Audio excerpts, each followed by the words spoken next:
러시아는 모든 걸 계획해 우크라이나 영토를 차지하고 국민들에게 영향력을 강요하려 했습니다.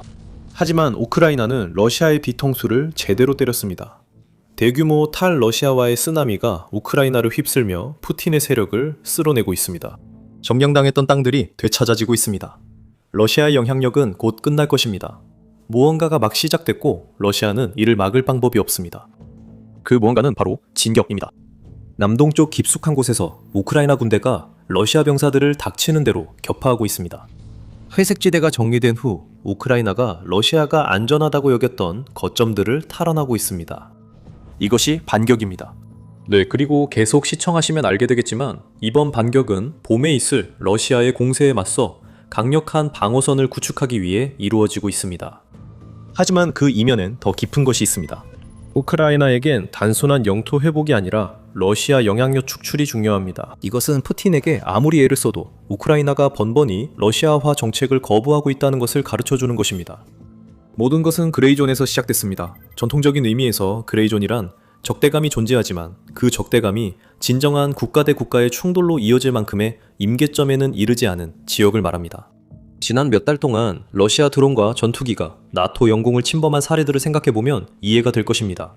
하지만 우크라이나의 그레이존은 다릅니다. 이곳은 양측 어느 쪽도 실질적인 통제권을 쥐지 못했지만 러시아는 종종 자신들이 통제한다고 주장합니다. 고립된 충돌 지점들이 있지만 적어도 러시아의 관점에서 전체적인 목적은 전장을 혼란스럽게 만들어서 푸틴이 실제로 러시아가 점령하지 않은 영토에 대해 선전 승리를 주장할 수 있도록 하는 것입니다. 러시아는 소규모 부대를 우크라이나 전선 뒤로 소규모 부대를 몰래 침투시켜 이런 회색지대를 만들어 왔습니다. 침투 부대들은 땅을 파고 숨어 지원군을 기다리지만 실제로는 우크라이나군에게 붙잡혀 죽음을 기다리는 경우가 많습니다.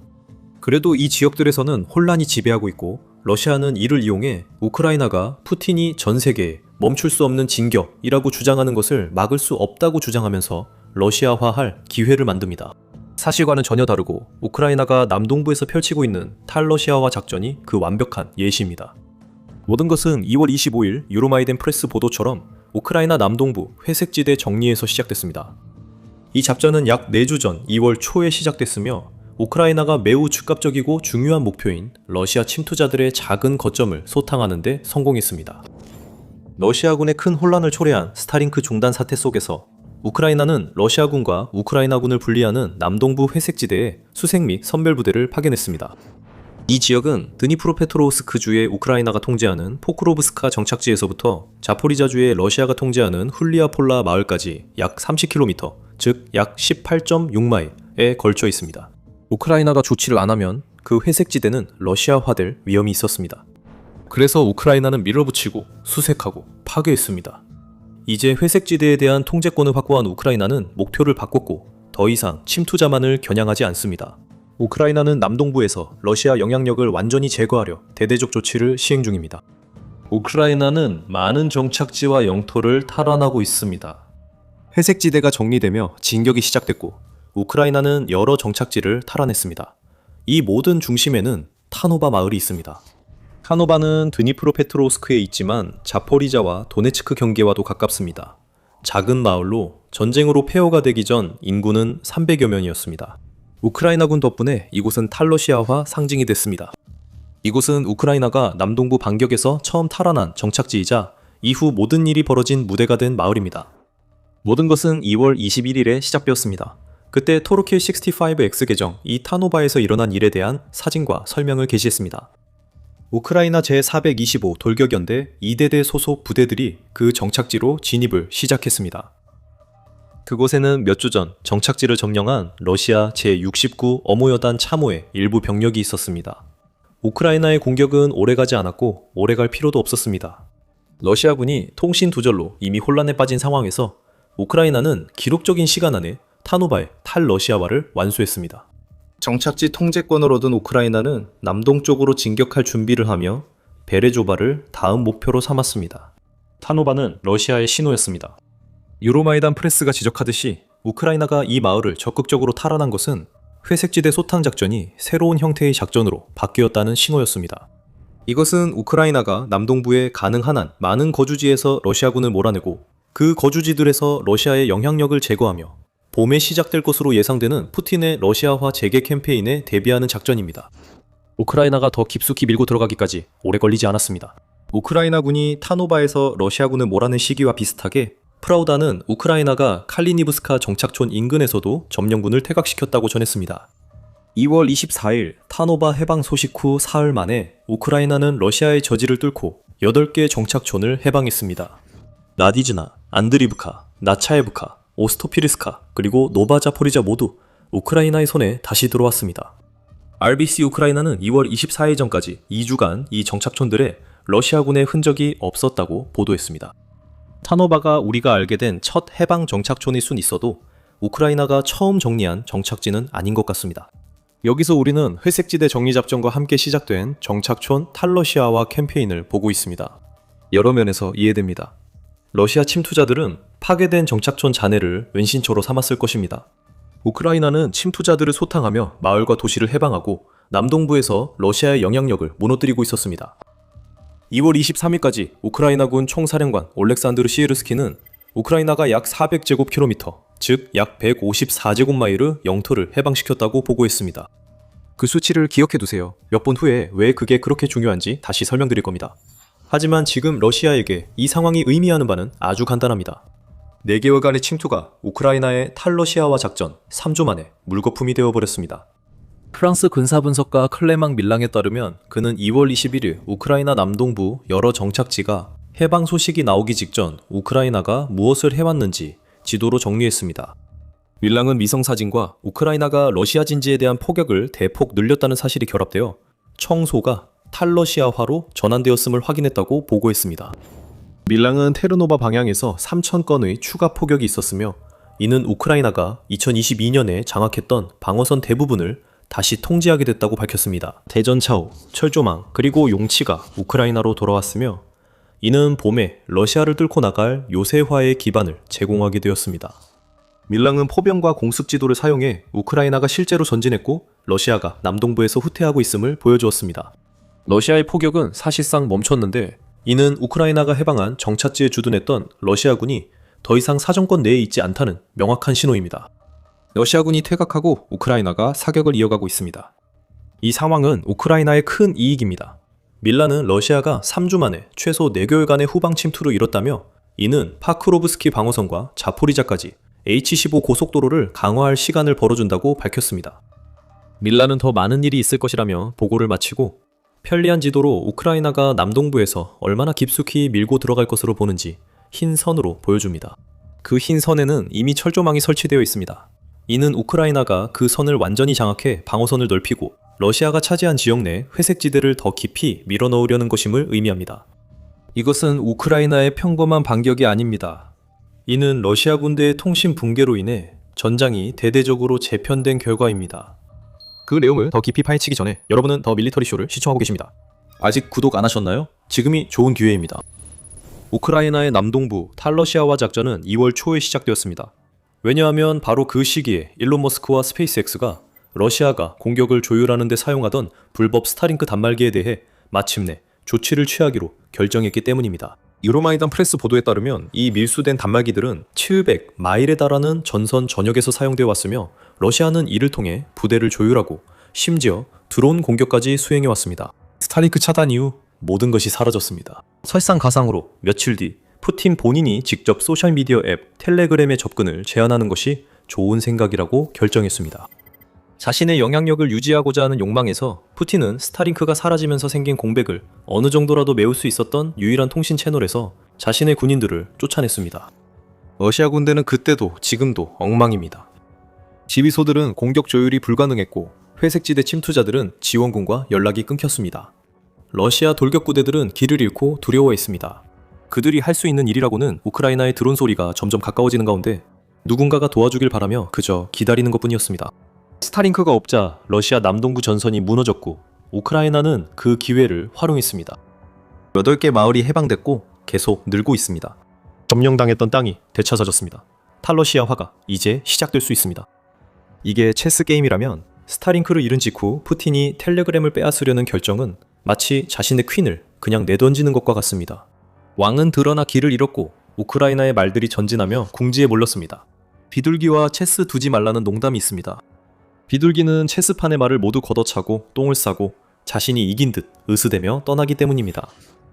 푸틴은 그 농담을 실제 조언으로 받아들인 것 같습니다. 그 결과 그의 군인들과 영향력은 이제 우크라이나 남동부에서 죽어가고 있습니다. 여기서 우리가 말하고자 하는 것은 푸틴이 전쟁에서 지금까지 내린 결정 중 가장 어리석은 결정을 내림으로써 러시아의 나쁜 상황을 더욱 악화시켰다는 것입니다. 지금 남동부에서 보고 있는 것이 그 결정의 결과입니다. 앞서 시르스키가 우크라이나가 러시아로부터 400제곱킬로미터 영토를 되찾았다고 한 발언을 기억해달라고 부탁드렸습니다. 그 이유는 이 숫자가 특별하기 때문입니다. 러시아군이 마치 머리 없는 닭처럼 이리저리 뛰어다니는 동안 우크라이나의 남동부 탈러시아화 작전은 2024년 8월 이후 가장 큰 성과를 거두고 있습니다. 그때가 바로 우크라이나군이 러시아의 크루스크 지역으로의 반격을 시작한 시기입니다. 유로마이단 프레스는 이 점을 강조하며 우크라이나가 남동부에서 되찾은 영토와 12월 말 코피안스크에서 해방한 영토를 합치면 이 모든 것이 러시아군에게 2026년에 끔찍한 시작이 된다고 언급했습니다. 푸틴이 안전하다고 여긴 곳이 우크라이나에 넘어갔고 러시아가 이 지역을 곧 다시 점령하긴 어려울 것 같습니다. 그게 바로 탈러시아화의 핵심입니다. 그리고 영상 마지막 부분에서 우크라이나가 전장 밖에서 러시아의 영향력을 없애기 위해 해온 여러 가지 다른 일들도 살펴볼 예정입니다. 먼저 코피안스크에서 어떤 일이 있었는지 주목해야 합니다. 이 마을은 우크라이나가 남동부에서 시작한 작전의 전조였습니다. 2025년 11월 러시아는 코피안스크 점령을 주장했고 12월 중순에도 이를 반복했습니다. 러시아가 실제로 코피안스크를 점령하지 않아 우리가 이를 대담한 주장이라 말합니다. 이 도시는 앞서 언급한 침투 전략 때문에 러시아의 손에 넘어갈 뻔했지만 우크라이나는 12월까지 확실히 이 도시를 잃지 않았습니다. 오히려 그 반대였습니다. 푸틴과 측근들이 코피안스크 통제를 자랑할 때 우크라이나군은 도시에 있던 러시아군을 몰아내고 있었습니다. 12월 1일까지 우크라이나는 하르키우 지역의 코피안스크에서 러시아의 주장을 완전히 무너뜨렸습니다. 러시아에 함락되기는커녕 이 도시는 사실상 우크라이나에 의해 해방되었습니다. 러시아가 통제권을 장악했다고 주장하던 같은 12월 시기 우크라이나 군대는 도시의 90%를 장악하고 있었습니다. 이후 우크라이나는 코피안스크 방향으로 진격했습니다.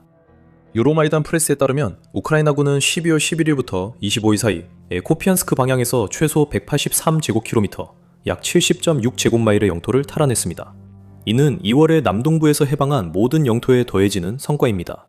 코피안스크 해방이 탈러시아화 측면에서 상징적이었다면 우크라이나가 도시 중심에 국기를 개양하며 그 성과에 느낌표를 찍은 것처럼 남동부에서 우크라이나가 하고 있는 일은 상징적인 의미만큼이나 실질적인 목적도 가지고 있습니다. 우크라이나는 무언가를 준비하고 있습니다. 2월 9일 키예프 포스트는 우크라이나와 국제감시단 모두 러시아가 동부와 남부 지역에서 우크라이나를 상대로 대규모 공격을 감행하기 위해 전략적 예비군을 축적하려 하고 있다는데 의견을 같이 했다고 보도했습니다. 이 공세는 도네츠크에 집중되며 러시아는 포프로브스크를 넘어 요새선으로 진격하려 합니다. 하지만 러시아는 여름에 지원 공격의 일환으로 자포리자와 오로키오 같은 주요 도시를 향해 병력을 보낼 것으로 보입니다. 지원 병력은 우크라이나의 주의를 도네츠크에서 돌리기 위해 이동할 수 있지만 푸틴은 두 도시를 점령하면 매우 기뻐할 것입니다. 이 사실을 알게 되면 우크라이나의 남동부 지역에서 진행되는 탈러시아화 작전은 전혀 다른 양상을 띠게 됩니다. 유로마이단 프레스가 지적하듯이 2026년 봄, 여름 공세를 계획했던 러시아군은 이제 먼저 방어진지를 재정비하고 그 다음에 잃어버린 영토를 되찾기 위해 싸워야 합니다. 그래야 그들은 봄이나 여름에 작전을 시작할 수 있습니다. 우크라이나는 남동부 8개 이상 거주지에서 러시아를 몰아냈을 뿐 아니라 러시아 전략을 전면 수정하게 한 성과도 거뒀습니다. 도네츠크에서 우크라이나군의 주의를 돌리기 위한 어떤 공격도 시작하기 전에 러시아는 먼저 2월까지 4개월 동안 점령했던 영토를 되찾기 위해 더 많은 병력을 우크라이나 방어선에 투입해야 할 것입니다. 또한 우크라이나가 해방된 영토의 방어선을 강화 중임을 기억하세요. 우크라이나는 드론, 대전차 방어망, 포병 매복 등으로 살상지대를 구축하고 있습니다. 이로 인해 러시아는 불과 몇 달 전보다 우크라이나가 해방한 지역을 되찾기 위해 훨씬 더 고전하게 될 것입니다. 러시아는 봄철 남동부 공세로 우크라이나의 주의를 분산시키려 할지도 모르지만 실제로는 푸틴이 도네츠크에서 사용하려던 예비병력을 희생해서라도 러시아를 1월에 있었던 같은 위치로 되돌려 놓아야 할 수도 있습니다. 우리가 남동부에서 본 것은 오래전에 시작된 탈러시아화 과정이며 이는 푸틴이 전혀 예상하지 못했던 속도로 가속화되었습니다. 르몽드 보도에 따르면 우크라이나는 푸틴의 침공 이전부터 러시아 영향력 제거에 힘써왔습니다. 그 매체에 따르면 그 운동은 2014년 마이단 혁명에서 시작되었으며 푸틴의 군대가 2022년 2월에 침공한 이후로 크게 가속화되었습니다. 그리고 해방된 모든 거점이 우크라이나가 탈러시아화를 열망한다는 구체적인 전장 위의 증거이긴 하지만 그 외에도 이 나라에서는 오랜 시간 발목을 잡아온 소련의 족쇄에서 벗어나기 위해 새로운 정체성을 만들어가는 다양한 움직임이 일어나고 있습니다. 셰터마우스는 마이단 혁명과 푸틴의 침공 사이의 기간 동안 우크라이나가 흥미로운 발전을 이루었다고 덧붙이며 더 많은 정보를 제공합니다. 이 매체에 따르면 우크라이나는 교육, 언어, 미디어, 종교 분야에서 꾸준히 주권을 강화해왔으며 2019년에 두 가지 중요한 사건이 있었습니다. 그 해는 우크라이나가 러시아로부터 우크라이나 정교회의 독립을 회복한 해이자 우크라이나가 모든 교육, 미디어, 공공행정 분야에서 우크라이나어 사용을 의무화하는 새로운 법을 통과시킨 해이기도 합니다. 이러한 모든 조치들은 푸틴에게 충격을 안겨주었습니다. 러시아 지도자는 자신의 영향력이 약해지고 있음을 느꼈고 그것이 애초에 침공을 감행한 큰 이유였을 가능성이 큽니다. 하지만 푸틴이 4년간의 전쟁에서 이룬 것은 우크라이나의 주권 열망을 더 강화한 것뿐입니다. 우크라이나가 해방하는 모든 영토, 최근에 남동부에서 되찾은 모든 지역을 포함해서 푸틴에게 우크라이나가 러시아를 원하지 않는다는 사실을 상기시켜줍니다. 상징적으로 우크라이나 비전투원들도 러시아 영향력 제거를 위해 노력하고 있습니다. 푸틴이 우크라이나의 방어선에 맞서 더 많은 병사들을 죽음으로 내모는 상황에서도 그렇습니다. 2025년 10월 우크라이나에서는 코펙 농전 폐지 움직임이 있었습니다. 코펙은 우크라이나에 유통 중인 러시아 화폐입니다. 안드리 피시니 우크라이나 중앙은행 총재는 당시 이렇게 말했습니다. 코펙은 우리의 주머니와 가격표, 그리고 무엇보다도 우리의 머릿속에 남아있는 모스크바의 일부입니다. 이것이 진짜 우크라이나입니다. 푸틴은 이를 부정하려 할지도 모릅니다. 그는 우크라이나 대부분의 사람들이 러시아의 지배를 원한다고 들으려는 사람들에게 말하려 할지도 모릅니다. 그러나 우크라이나 국민들은 군인이든 민간인이든 매번 푸틴이 틀렸음을 증명합니다. 만약 우크라이나가 러시아와 맞기 위해 4년 동안 필사적으로 싸우지 않았을 것입니다. 그리고 이제 우크라이나가 수년 만에 가장 많은 영토를 해방시키면서 푸틴의 영향력에 맞선 움직임이 새로운 단계에 접어들고 있습니다. 완전한 탈러시아화 공세가 시작된 것입니다. 이는 우크라이나가 러시아에 그 어느 때보다 더 치열하게 맞서 싸우고 있다는 신호입니다. 아이러니하게도 우크라이나는 탈러시아화에 푸틴의 도움을 받고 있을 수 있습니다. 우크라이나가 러시아 영향력을 제거하는 동안 푸틴의 우크라이나 전쟁 집착은 러시아 정체성을 파괴하는 결정을 내리게 하고 있습니다. 단 한 달 만에 우크라이나는 러시아를 상대로 연이어 승리를 거뒀습니다. 우크라이나인들이 자신들의 땅을 되찾고 러시아군을 격파하면서 엄청난 영토를 되찾고 있습니다. 이 모든 것은 우연히 일어난 일이 아닙니다. 우크라이나는 혁신과 뛰어난 전술을 결합한 가공할 전투부대로 발전했으며 그 결과 전선의 주요 지역에서 해방을 이루어 러시아의 진격을 멈추게 하고 있습니다. 우크라이나군 총사령관 올렉산드르 시에르스키는 4월 15일 페이스북 게시글을 통해 러시아가 봄 공세의 일환으로 더욱 강도 높은 공격을 시작했다고 밝혔습니다. 시에르스키는 우크라이나가 어떻게 대응하고 있는지 그리고 그 대응이 러시아에 어떤 의미를 갖는지 자세히 설명했습니다. 우리는 전략적 주도권을 잡기 위해 적극적으로 방어하고 있습니다. 시에르스키는 이렇게 말하며 푸틴에게 나쁜 소식을 전했습니다. 이 덕분에 3월에는 우리 군이 적에게 점령당했던 약 50제곱킬로미터의 영토를 다시 장악할 수 있었습니다. 이러한 성과들은 일련의 반격 작전의 결과로 우크라이나가 러시아가 침투 전략으로 간신히 장악하고 있던 영토를 되찾는 데 집중하면서 러시아를 방심하게 만든 것입니다. 푸틴의 계획은 역효과를 냈습니다. 그는 러시아의 인력 우위를 이용해 병사들을 계속 투입함으로써 점령 지역을 회색지대로 만들 수 있다고 생각했습니다. 푸틴은 틀렸습니다. 우크라이나는 강하게 반격에 나섰고 러시아가 봄 공세로 압박을 강화하려는 와중에도 성과를 내고 있습니다. 우크라이나가 몇 달간 러시아 진격 후 이런 성과를 냈다면 러시아에겐 상황이 그리 나쁘지 않았을 것입니다. 하지만 현실은 그렇지 않습니다. 최근 해방된 50제곱킬로미터, 즉 19.3제곱마일의 영토는 우크라이나가 그보다 더 많은 땅을 탈환했던 지난 한 달에 이어진 성과입니다. 남부에서 1년의 반격을 시작한 후 우크라이나는 2월 20일까지 약 300제곱킬로미터, 즉 약 115제곱마일을 탈환했습니다. 3월 말까지 시에르스키는 우크라이나가 처음에는 대대적으로 보였던 반격을 통해 러시아로부터 약 450제곱킬로미터, 즉 약 185제곱마일을 탈환했다고 보고했습니다. 하지만 실제로는 그렇지 않습니다. 우크라이나는 전략적으로 몇몇 핵심 지역에 집중하고 있습니다. 영상을 보시면 알 수 있습니다. 우크라이나가 푸틴 군대에 맞서 수개월간 큰 성과를 내고 있다는 점이 중요합니다. 그리고 3월에는 영토를 탈환하는 동시에 러시아의 사상자 수가 엄청나게 많았습니다. 알자지라에 따르면 러시아는 3월 우크라이나군에 의해 월간 최다 사상자를 기록했습니다. 우크라이나는 드론 생산 강화 덕분이라고 밝혔습니다. 더 복잡하지만 주요 수치는 간단합니다. 35,350. 우크라이나가 50뷸랑느 영토를 탈환한 달에 러시아인 35,351명이 사망 또는 부상했습니다. 사상자 수는 2월보다 29% 늘었으며 이는 우크라이나에서 변화가 있음을 보여줍니다. 이제 단순 방어에 그치지 않습니다. 우크라이나는 그 어느 때보다 더 많은 러시아군을 사살하는 적극 방어로 전진하고 있습니다. 푸틴의 고민은 러시아의 모집률이 2026년 손실률을 따라가지 못한다는 점입니다. 러시아는 올해 말까지 40만 9천 명 모집을 목표로 했으나 실제로는 크게 못 미칩니다. 현재 러시아의 하루 평균 모집률은 1120명으로 알자지라에 따르면 이로 인해 2026년 말까지 목표치보다 6만 5천 명의 병력이 부족하게 될 것이라고 합니다. 이는 전선에 투입되는 병사가 줄어든다는 의미이고 러시아가 점령한 영토를 방어할 병력이 부족해질 때 우크라이나에게 더 많은 반격의 기회가 열리게 됩니다. 3월에 본 것도 인상적이지만 러시아의 인력 문제는 2026년까지 더 심각해져 이것이 더 큰 변화의 시작일 수 있습니다. 즉, 러시아는 병력 부족, 기록적 사상자, 우크라이나의 영토 탈환에 직면해 있습니다. 푸틴에게 상황이 더 나빠질 수 있을까요? 짧게 대답하면 그렇습니다. 이 모든 일은 러시아가 대규모 봄 공세를 시작하면서 일어나고 있습니다. 이 공세로 돈바스가 무너지고 러시아가 우크라이나에서 넓은 영토를 빼앗을 것으로 예상됐습니다. 이 봄 공세가 시작되면서 전선 전체에서 공격이 더욱 거세졌습니다.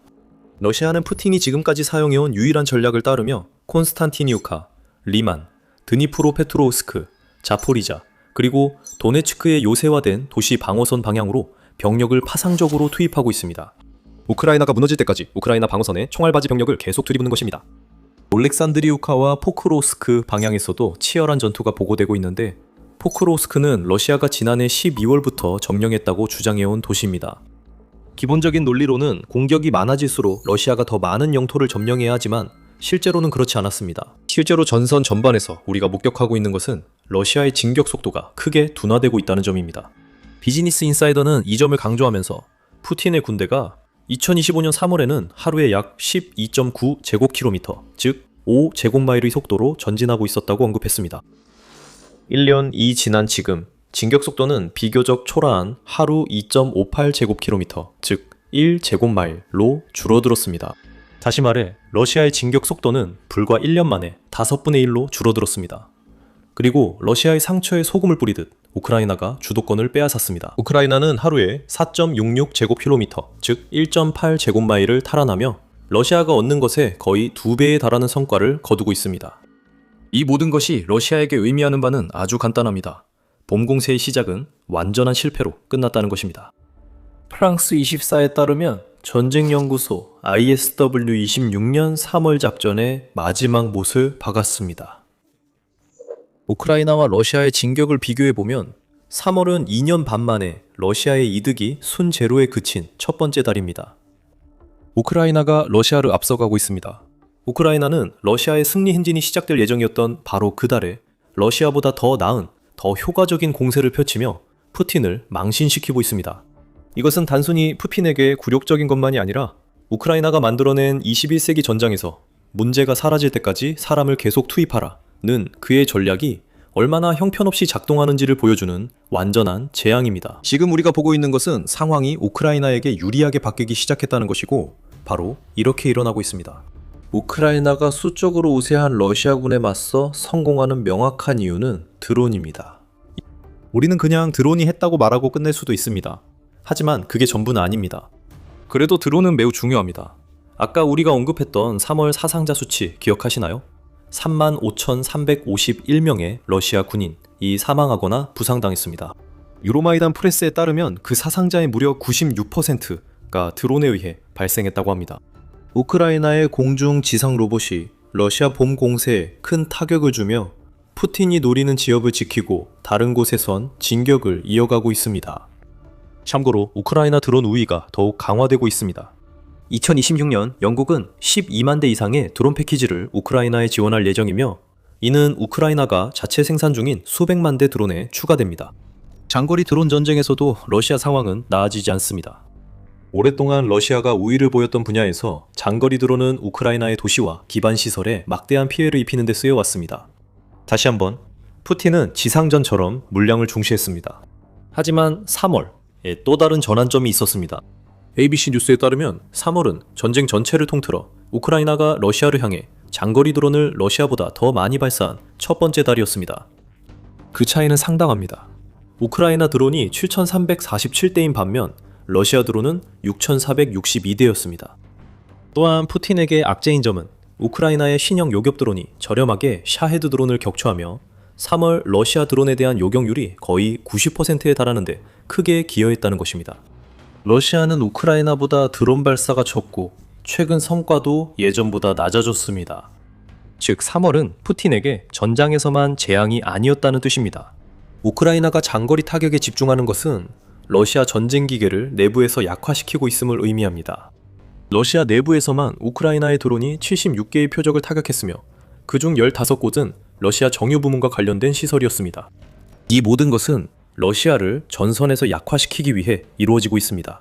이는 러시아 내의 생산 시설과 같은 군사 자산을 파괴하거나 러시아가 자국 군대에 제공하고 다른 나라에 판매해 이익을 얻는 연료를 빼앗는 방식으로 이루어집니다.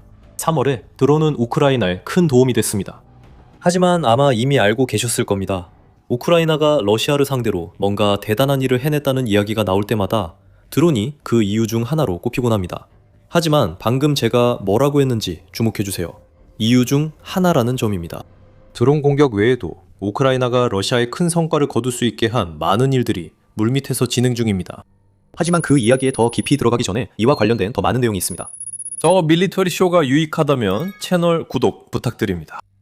시에르스키의 말에는 50제곱킬로미터 주장 외에도 주목할 점이 있었습니다. 시에르스키는 적극적 방어라는 표현을 사용했는데 이 용어는 많은 사람들이 생각하는 것보다 훨씬 더 많은 의미를 담고 있습니다. 시에르스키 자신이 그 이유에 대한 몇 가지 단서를 제공했는데 그는 우리는 러시아의 수적 우세에 맞서 우크라이나의 전투작전의 질로 대응하고 있으며 적이 우리의 규칙에 따라 움직이도록 강요하고 임무 완수 기한을 계속 미루게 만들고 있습니다. 라고 말했습니다.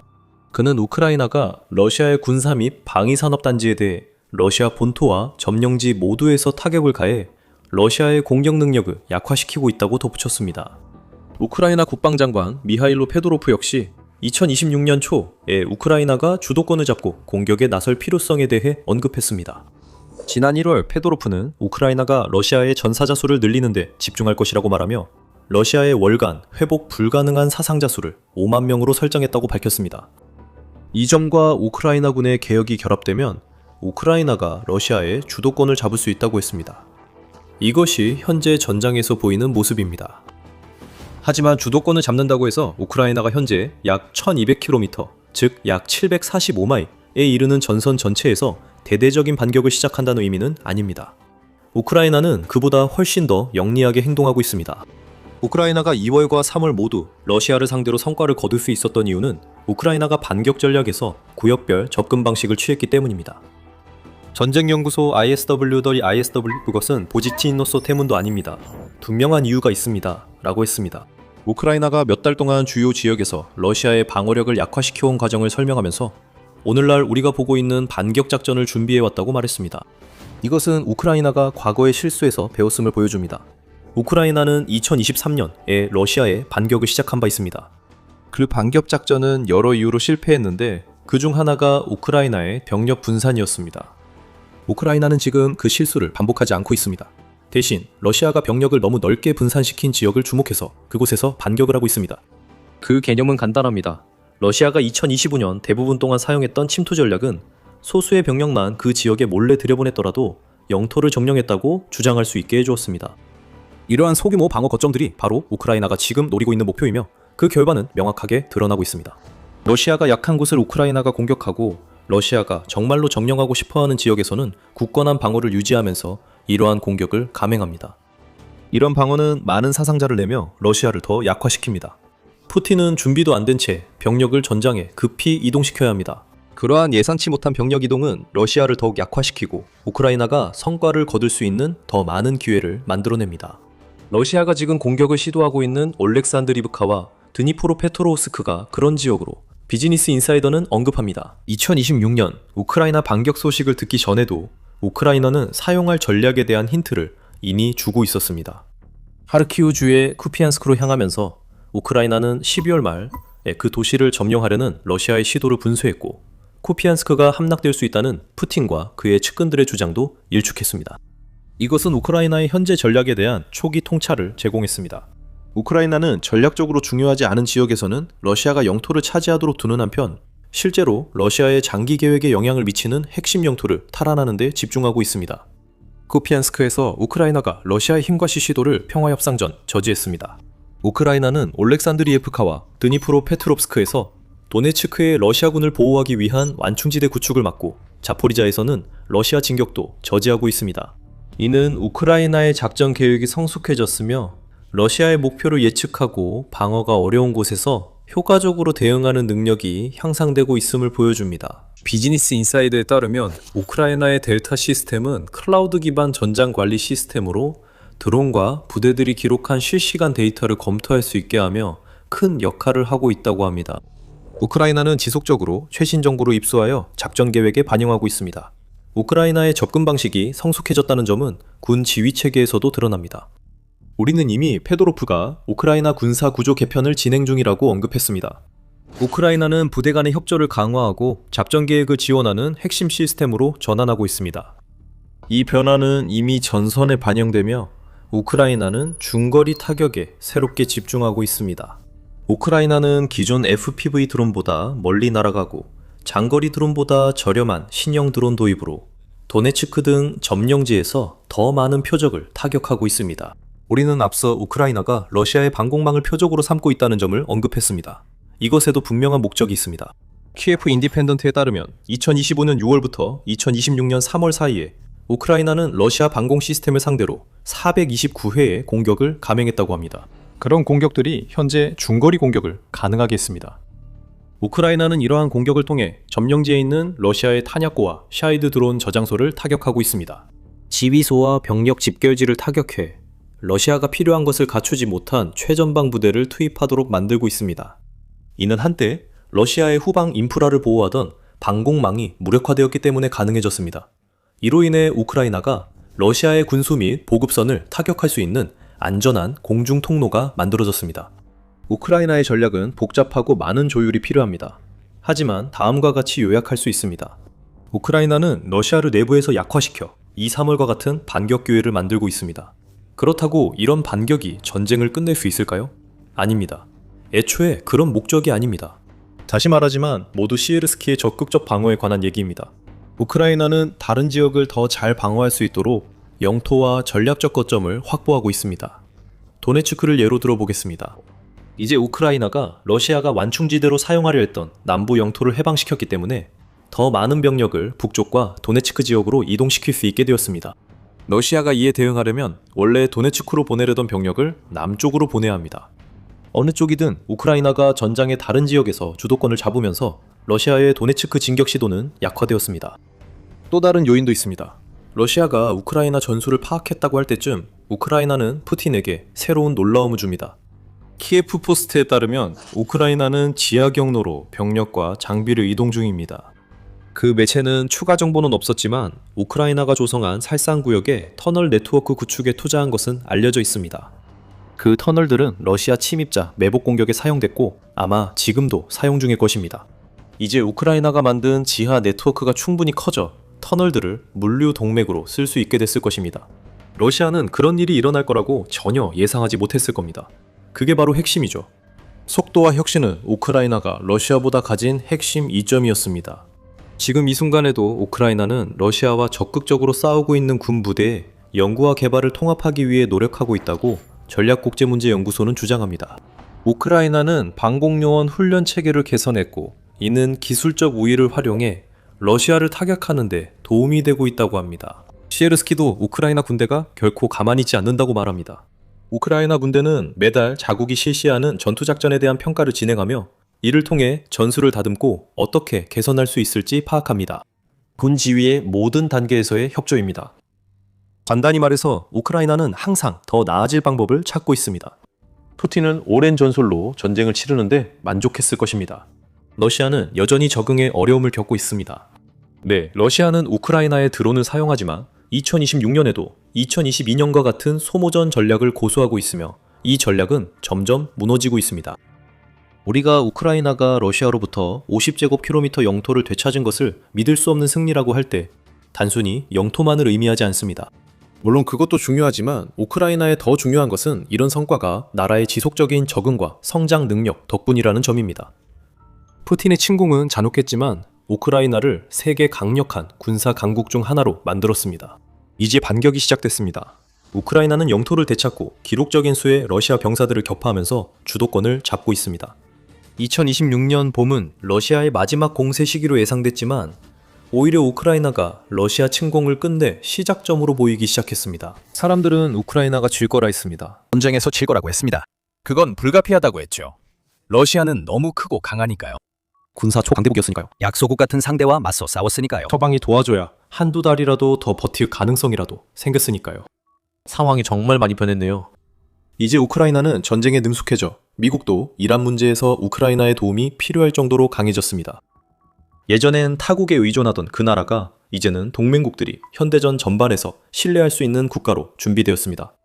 우크라이나 대통령 볼로디미르 젤렌스키가 발표를 했습니다. 볼로디미르 젤렌스키 대통령은 4월 13일 우크라이나 무기 제작자의 날 기념 연설에서 우크라이나 전사들과 국민의 회복력이 러시아 공격에 맞설 만큼 처음으로 충분히 무장되었다고 밝혔습니다.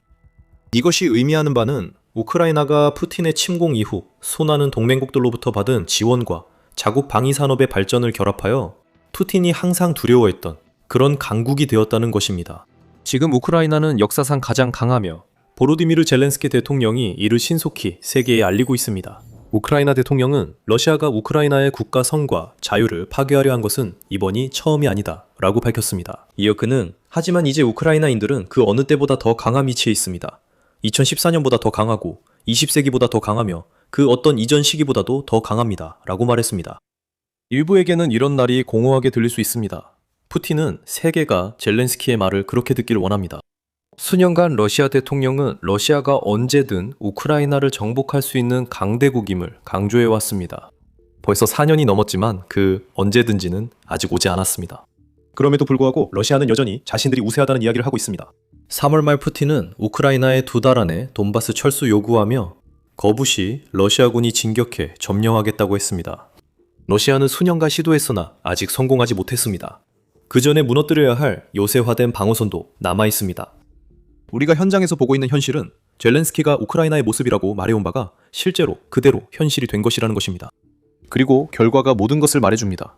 3월, 즉 러시아가 2026년 말까지 돈바스의 함락으로 이어질 봄 공세를 시작한 달에 우크라이나는 모든 중요한 부문에서 러시아를 이겼습니다. 장거리 전선에서 우크라이나는 러시아의 드론의 약 90%와 대부분의 미사일을 요격했습니다.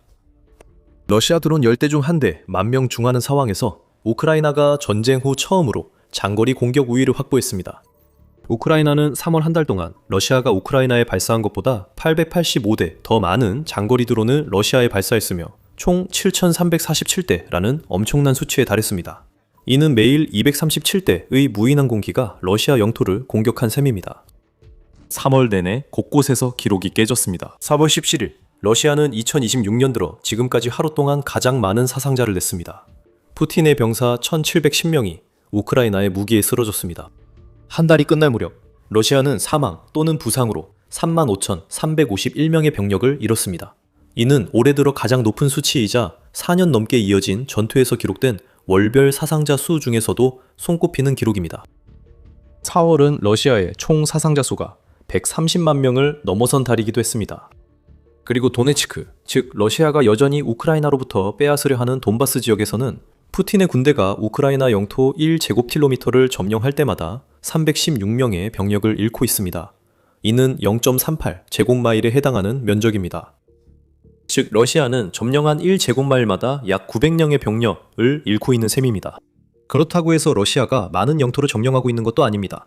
3월에는 러시아가 전혀 영토를 확장하지 못했는데 이는 2년 반 만에 처음 있는 일입니다.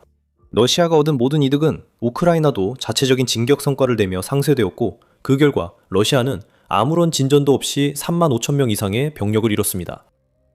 이것이 바로 우크라이나가 스스로를 방어하는 데 필요한 모든 것을 갖추었을 때 거두는 성과입니다. 잠시 후 미국이 우크라이나의 행동에 주목해야 하는 이유를 설명하겠습니다. 우크라이나가 이란에서 판도를 바꿀 수도 있기 때문입니다. 하지만 그 이야기 전에 젤렌스키는 우크라이나가 러시아에 맞서 군사 강국으로 변모한 점을 더 강조했습니다. 오늘날 외교적 타격은 더 이상 큰 화제가 아니지만 매번 매우 공정하고 기분 좋은 소식입니다.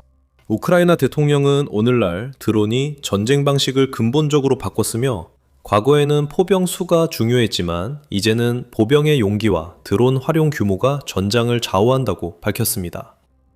그는 우크라이나가 자체 전자전 시스템을 개발했으며 지금까지 이룬 성과가 러시아와 동등한 수준에 올려놓은 것 이상이라고 덧붙였습니다. 우크라이나는 협력국들과 대등한 수준에 이르고 있습니다. 우크라이나를 지원하던 이들이 이제 그 나라에 도움을 받고 있습니다. 우크라이나는 러시아 탄도미사일 대응 전략을 개발하며 유럽 등 동맹국과 방위 협력을 강화하고 있습니다. 젤렌스키는 러시아 탄도미사일 위협에 대해 유럽인들이 고민 중이라고 말합니다. 놀랄 일은 아닙니다. 러시아의 우크라이나 행동으로 유럽인들은 푸틴과 측근들이 전쟁에서 승리하면 유럽과 나토 국가에 관심을 돌릴 것이라 추측합니다. 탄도미사일은 러시아가 유럽 공격 시 핵심 역할을 합니다. 이로 인해 젤렌스키와 우크라이나, 유럽 동맹국들은 공동 대응책을 마련할 기회를 얻게 됩니다. 젤렌스키는 우크라이나가 탄도미사일 분야 선두주자가 될 수 있다고 말합니다. 그리고 젤렌스키는 우크라이나가 유럽뿐 아니라 러시아와 푸틴에 동조하는 국가들로부터 대륙 밖 국가들도 지킬 수 있는 핵심 수호자임을 다시 한번 증명합니다. 지금 우리는 유럽, 중동, 걸프, 아시아, 아프리카의 여러 나라들이 우크라이나 무기와 우크라이나의 군사 전문성이 자신들의 방어에 도움을 주는 것에 매우 큰 관심을 보이고 있다는 것을 아주 구체적으로 느끼고 있습니다. 라고 젤렌스키는 밝혔습니다. 그리고 그는 우크라이나가 이 모든 것을 실현할 수 있는 모델을 이미 갖추고 있음을 분명히 했습니다. 곧 그 모델에 대해 자세히 알아보겠습니다. 젤렌스키의 발언은 미국이 이란 문제에 우크라이나의 도움이 필요함을 시사합니다. 사실 두 가지가 있습니다. 우크라이나는 걸프 지역과 아프리카의 여러 국가들과 협력하고 있습니다.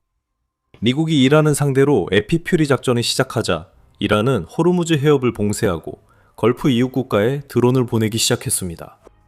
수백 대 이란 샤이드 드론이 발사되었고 바로 이 드론들이 러시아가 받아서 우크라이나를 공격하는 데 사용하고 또 이를 기반으로 추가 개발하고 있는 드론들입니다. 우크라이나는 이러한 드론을 요격하기 위한 저비용 요격기 등 다양한 대응책을 개발했으며 이것이 현재 우크라이나의 드론 요격률이 매우 높은 주요 이유 중 하나입니다. 걸프 국가들도 주목하고 있습니다. 우크라이나는 카타르, 사우디아라비아, 아랍에미리트와 10년 장기 계약을 체결했으며 이들 모두 우크라이나가 개발한 무기를 활용해 이란으로부터 자신들을 방어하고자 합니다. 협력이 더욱 강화되고 있습니다. 3월에 젤렌스키는 우크라이나가 방위 계약 이행을 위해 200명 이상의 대드론 전문가를 중동에 파견했다고 밝혔습니다. 그 전문가들은 우크라이나의 걸프 동맹국 훈련 외에도 더 많은 일을 합니다. 젤렌스키는 러시아 샤이드 드론 파괴에 직접 관여했다고 밝혔습니다. 이는 우크라이나 군인들이 이란에 맞서 걸프 지역 방어를 돕고 있음을 의미합니다. 아프리카 관련해 RFI는 우크라이나가 리비아에 3개의 기지를 유지 중이라고 보도했습니다. 우크라이나는 이 기지들로 지중해에서 러시아 그림자 함대를 공격했을 수도 있습니다. 다시 말하지만 이 모든 것은 우크라이나가 거래할 수 있는 것이 있기 때문입니다. 드론 전문 지식과 무기는 수요가 높은 자산이 되었고 우크라이나는 이를 이용해 푸틴이 우크라이나를 군사 강국으로 만들도록 강요하지 않았다면 결코 맺지 못했을 관계들을 구축하고 있습니다. 러시아는 자신만 탓할 수 있습니다. 며칠 만에 끝날 것 같던 전쟁이 수년째 이어지며 우크라이나는 러시아에 맞서 방어하고 다른 나라와 협력, 지원할 수 있는 수준이 됐습니다. 이 모든 것은 젤렌스키가 말하는 G2G, 즉 정부 간 모델 덕분입니다. 이런 협정은 우크라이나가 먼저 파트너 정부와 신뢰를 쌓은 후 다른 일을 진행합니다. 해당 국가의 기업 간 계약은 정부 간 기본 틀이 마련된 후에 협상되며 이는 현재 걸프 지역, 리비아, 유럽 여러 국가에서 볼 수 있는 방식입니다. 우크라이나는 그 모델을 가지고 있고 무기도 보유하고 있으며 파트너들을 돕기 위해 이를 기꺼이 공유하려고 합니다. 여기서 미국이 등장합니다. 미국은 현재 이란과 전쟁 중이며 이 전쟁은 우크라이나가 해결할 수 있는 문제들을 미국에 안기고 있습니다. 미국은 이란에서 우크라이나의 도움이 필요합니다. 하지만 어떻게, 왜 그런지 설명하기 전에 여러분은 지금 더 밀리터리 쇼를 시청하고 계시다는 점을 상기시켜드립니다. 아직 구독 안 하셨다면 지금이 기회입니다. 그래서 미국은 왜 우크라이나가 필요할까요? 이 질문에 앞서 간단히 배경을 설명하겠습니다. 4월 13일, 미국은 이란과의 불안정한 휴전이 무너진 후 호르무즈 해협에서 봉쇄를 시행하겠다고 발표했습니다. 미국은 이란이 핵 개발을 멈추지 않을 것이라 주장하며 에피퓨리 작전 내내 이란이 쥐고 있던 핵심 지렛대를 대래 이란에 불리하게 쓰려 합니다. 미국이 시행하는 봉쇄는 이란이 했던 봉쇄와는 매우 다릅니다. 이란은 쾌속정을 사용하지만 미국은 군함을 사용합니다. 그리고 이런 해군력의 격차는 미국이 이란의 항구를 성공적으로 봉쇄할 수 있다는 뜻이지만 동시에 문제도 발생시킵니다. 우선 군함은 쾌속정보다 훨씬 더 큰 표적입니다. 이런 군함들이 봉쇄를 위해 오랜 시간 같은 자리에 머물러야 할 때 이란의 샤이드 드론에 취약해집니다. 더 나아가 이런 봉쇄가 실제로 이루어졌다는 사실만으로도 이란 전쟁이 다시 불붙고 있다는 것을 알 수 있습니다. 미국 대통령 도널드 트럼프는 이미 미국 선박을 공격하려는 자는 누구든지 지옥으로 보내버리겠다고 위협했습니다. 이는 그가 이란이 걸프 지역 이웃 국가들을 공격하게 만든 공습을 또다시 감행할 준비가 되어 있다는 것을 보여줍니다. 그 영향을 받은 걸프 국가들은 이유가 있어서 우크라이나와 협력 관계를 맺었습니다. 이제 미국도 같은 이유로 그렇게 해야 합니다. 이란이 미국이든 다른 누구든 적에게 가하는 가장 큰 위협 중 하나는 샤이드 드론입니다. 미국은 에피퓨리 작전 초기에 이미 이를 알고 있었고 과거에도 우크라이나에 도움을 요청했습니다. 젤렌스키 대통령에 따르면 3월 5일 우크라이나 대통령은 미국이 이란 샤이드 드론 대응 지원을 요청했다고 밝혔습니다. 이에 젤렌스키는 전문가들에게 미국과 걸프 동맹국이 이란 공격을 막을 수 있도록 필요한 모든 수단을 제공하라고 지시했습니다. 트럼프는 그 제안에 긍정적으로 어떤 나라의 지원이든 받겠다고 말했습니다. 우크라이나는 거래를 할 기회를 보았습니다. 요격 드론을 제공하는 대신 우크라이나가 러시아의 탄도미사일로부터 자신을 방어하는 데 사용할 수 있는 패트리어트 미사일을 받는 것이었습니다. 트럼프는 해당 요청에 우크라이나의 지원을 거부했습니다. 이제 호르무즈 해협 상황이 긴박해지고 미 해군 함정들이 샤이드 드론의 취약한 위치로 이동하면서 미국은 우크라이나가 필요하다는 사실을 직시해야 합니다. 그 이유는 5가지입니다. 첫째, 이미 여러 번 언급했듯 우크라이나는 드론 전쟁의 강자가 되었습니다. 걸프 국가들은 이를 인식해 우크라이나와 10년 당위 협정을 맺고 있습니다. 이란이 지금 미국과 그 기지를 겨냥해 쓰고 있고 머지않아 미군 군함에도 쓸 샤이드 드론은 우크라이나도 전쟁 내내 상대해온 무기입니다. 이란은 러시아에 샤이드 드론을 제공했습니다. 우크라이나 외교부에 따르면 이란은 우크라이나 침략 범죄의 공범이 됩니다. 하지만 이것은 또한 우크라이나가 미국이 극복해야 할 바로 그 무기에 대한 대응책을 마련할 수밖에 없었다는 의미이기도 합니다. 그 대응책 중 하나가 요격 드론입니다. 이것이 미국이 우크라이나를 필요로 하는 두 번째 이유입니다. 미국 외교정책위원회에 따르면 우크라이나는 러시아와의 전쟁 내내 요격 드론 기술을 개발해 왔습니다. 이제 우크라이나는 이 기술을 완전히 숙달했습니다. 작은 요격 드론들은 운동 에너지와 경우에 따라 소형 탄도를 결합해 자신들보다 훨씬 큰 샤이드 드론을 격추시킵니다. 1월 한 달 동안 우크라이나는 4만 대의 요격 드론을 배치했는데 이는 우크라이나가 이러한 방어 무기를 대량으로 생산할 수 있다는 증거입니다. 또 다른 증거는 우크라이나가 하루 약 1,500대, 한 달 4만 5천 대의 요격 드론을 생산할 수 있게 된 점입니다. 미국 등에서 투자를 받으면 우크라이나가 더 많은 드론을 생산할 수 있습니다. 우크라이나는 미국이 이란에서 필요한 전문 지식과 도구를 보유하고 있습니다. 미국이 우크라이나를 필요로 하는 세 번째 이유는 적당한 가격 때문입니다. 위원회는 우크라이나의 요격 드론 제작 비용이 300, 1200달러라고 했습니다. 미국 국방 예산 규모에 비하면 정말 적은 금액입니다. 그리고 이 요격 드론을 미국에 수출할 때 마진을 붙이더라도 우크라이나의 요격 드론은 미국이 이란의 샤이드 드론을 막기 위해 자주 사용했던 패트리어트 미사일보다 훨씬 저렴합니다. 이 미사일들은 효과적이지만 한 발당 약 400만 달러 나하며 제작비가 2만에서 5만 달러에 불과한 이란 드론을 막기에는 너무 비싼 비용입니다. 미국이 개발한 루카스 요격 드론도 우크라이나의 검증된 해결책보다 비용이 훨씬 많이 듭니다. 루카스 드론 한 대의 가격은 샤이드 한 대와 거의 비슷합니다. 우크라이나의 요격 드론은 가장 저렴한 샤이드보다 최대 66배나 저렴합니다. 이것이 미국이 이란에서 우크라이나를 필요로 하는 네 번째 이유입니다. 우크라이나는 저렴한 요격 드론 생산자 그 이상입니다. 여러분은 젤렌스키의 우크라이나 방위 산업이 효과적으로 변했고 많은 파트너들이 우크라이나 무기를 찾고 있다는 발언을 통해 이를 알 수 있었을 것입니다.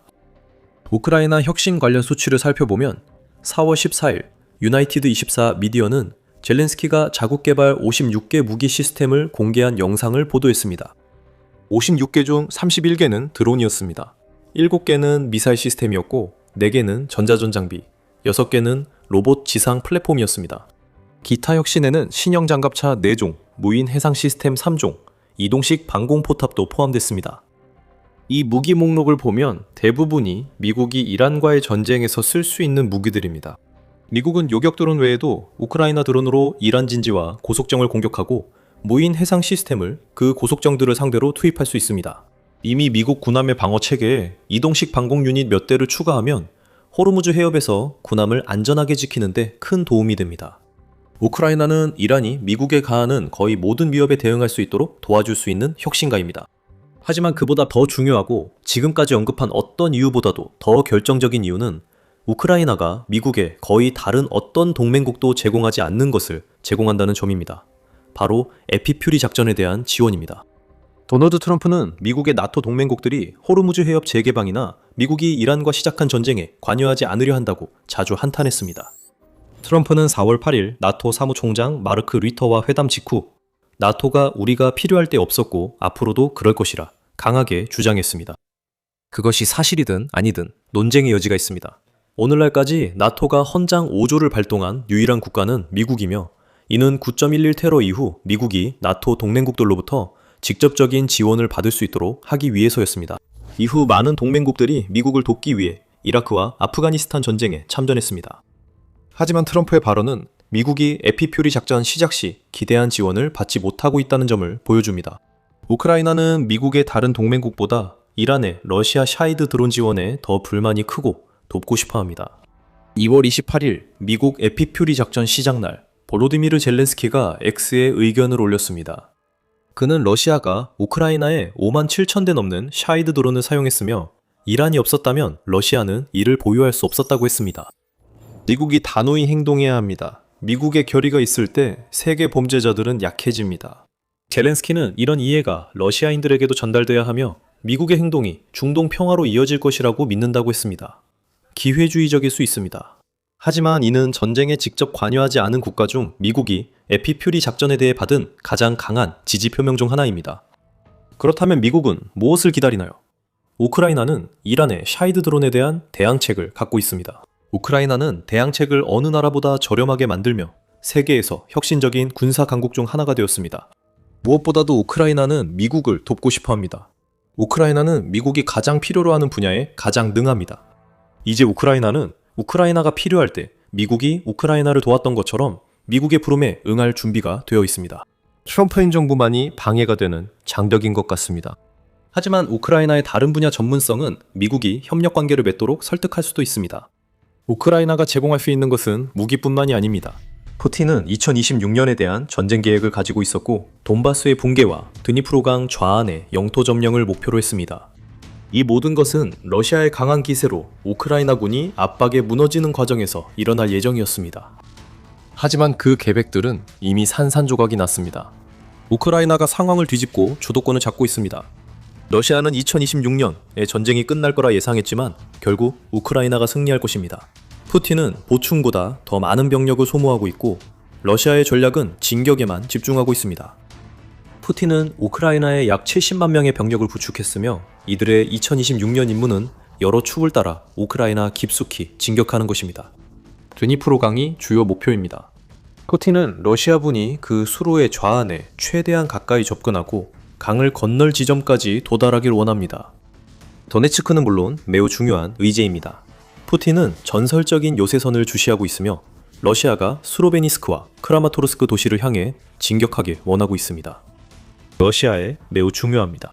러시아가 그 도시들을 점령하는 데 가까워질수록 도네츠크를 점령하는 데도 더 가까워지고 나아가 돈바스 지역 전체를 차지하는 데 한 걸음 더 다가가게 됩니다. 그것이 우크라이나와 러시아 간 평화 협상의 핵심이었습니다. 하지만 그게 전부가 아닙니다.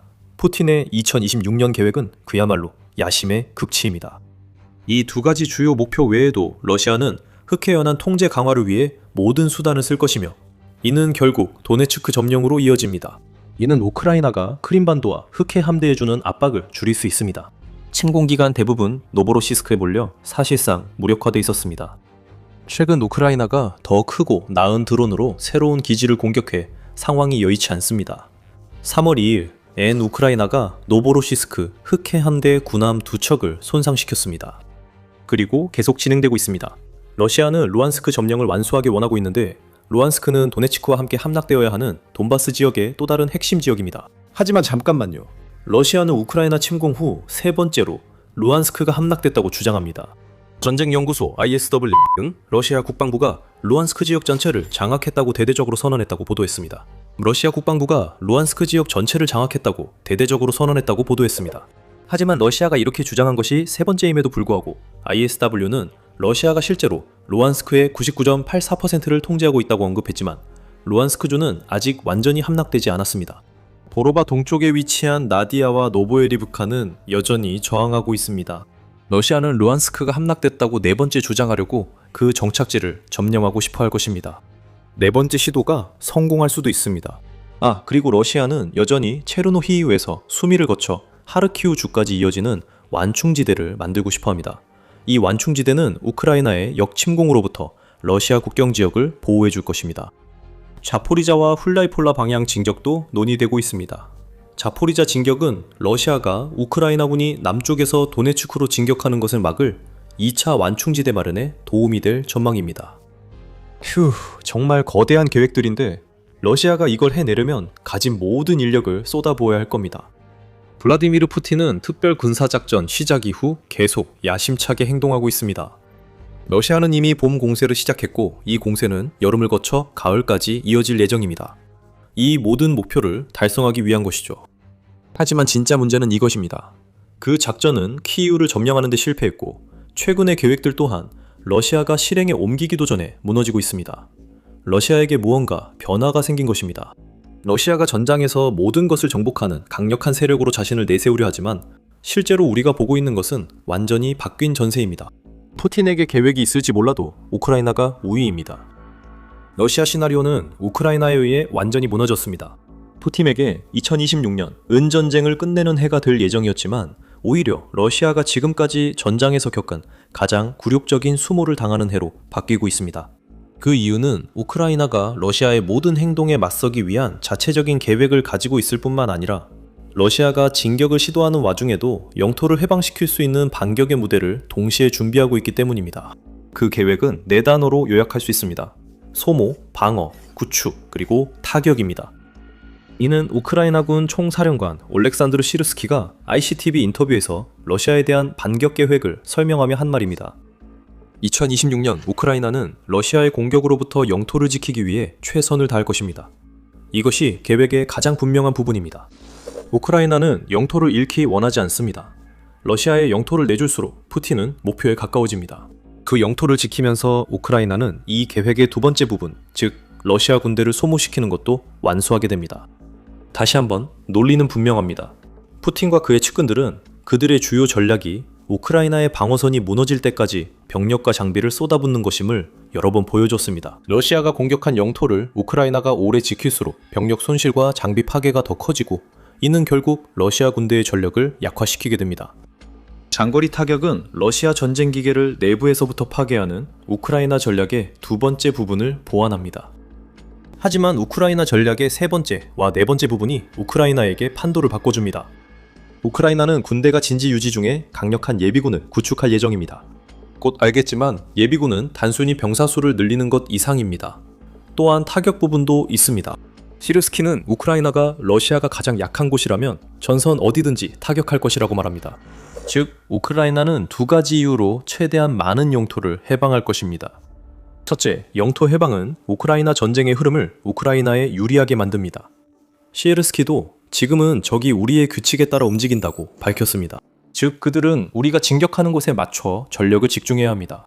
그리고 이것이 두 번째 이유에 대한 힌트를 줍니다. 우크라이나가 탈환하는 영토는 우크라이나가 지킬 수 있는 것보다 더 많기 때문에 이는 푸틴의 전쟁 계획을 혼란에 빠뜨리고 러시아가 예상치 못한 전선 지역에 병력을 투입하도록 강요합니다. 그 결과 푸틴이 내세운 거대한 목표를 달성하기 위한 러시아의 공세가 약화됩니다. 그래서 두 나라는 전혀 다른 계획을 가지고 있음을 알 수 있습니다. 여기서부터 푸틴에게 고통이 시작됩니다.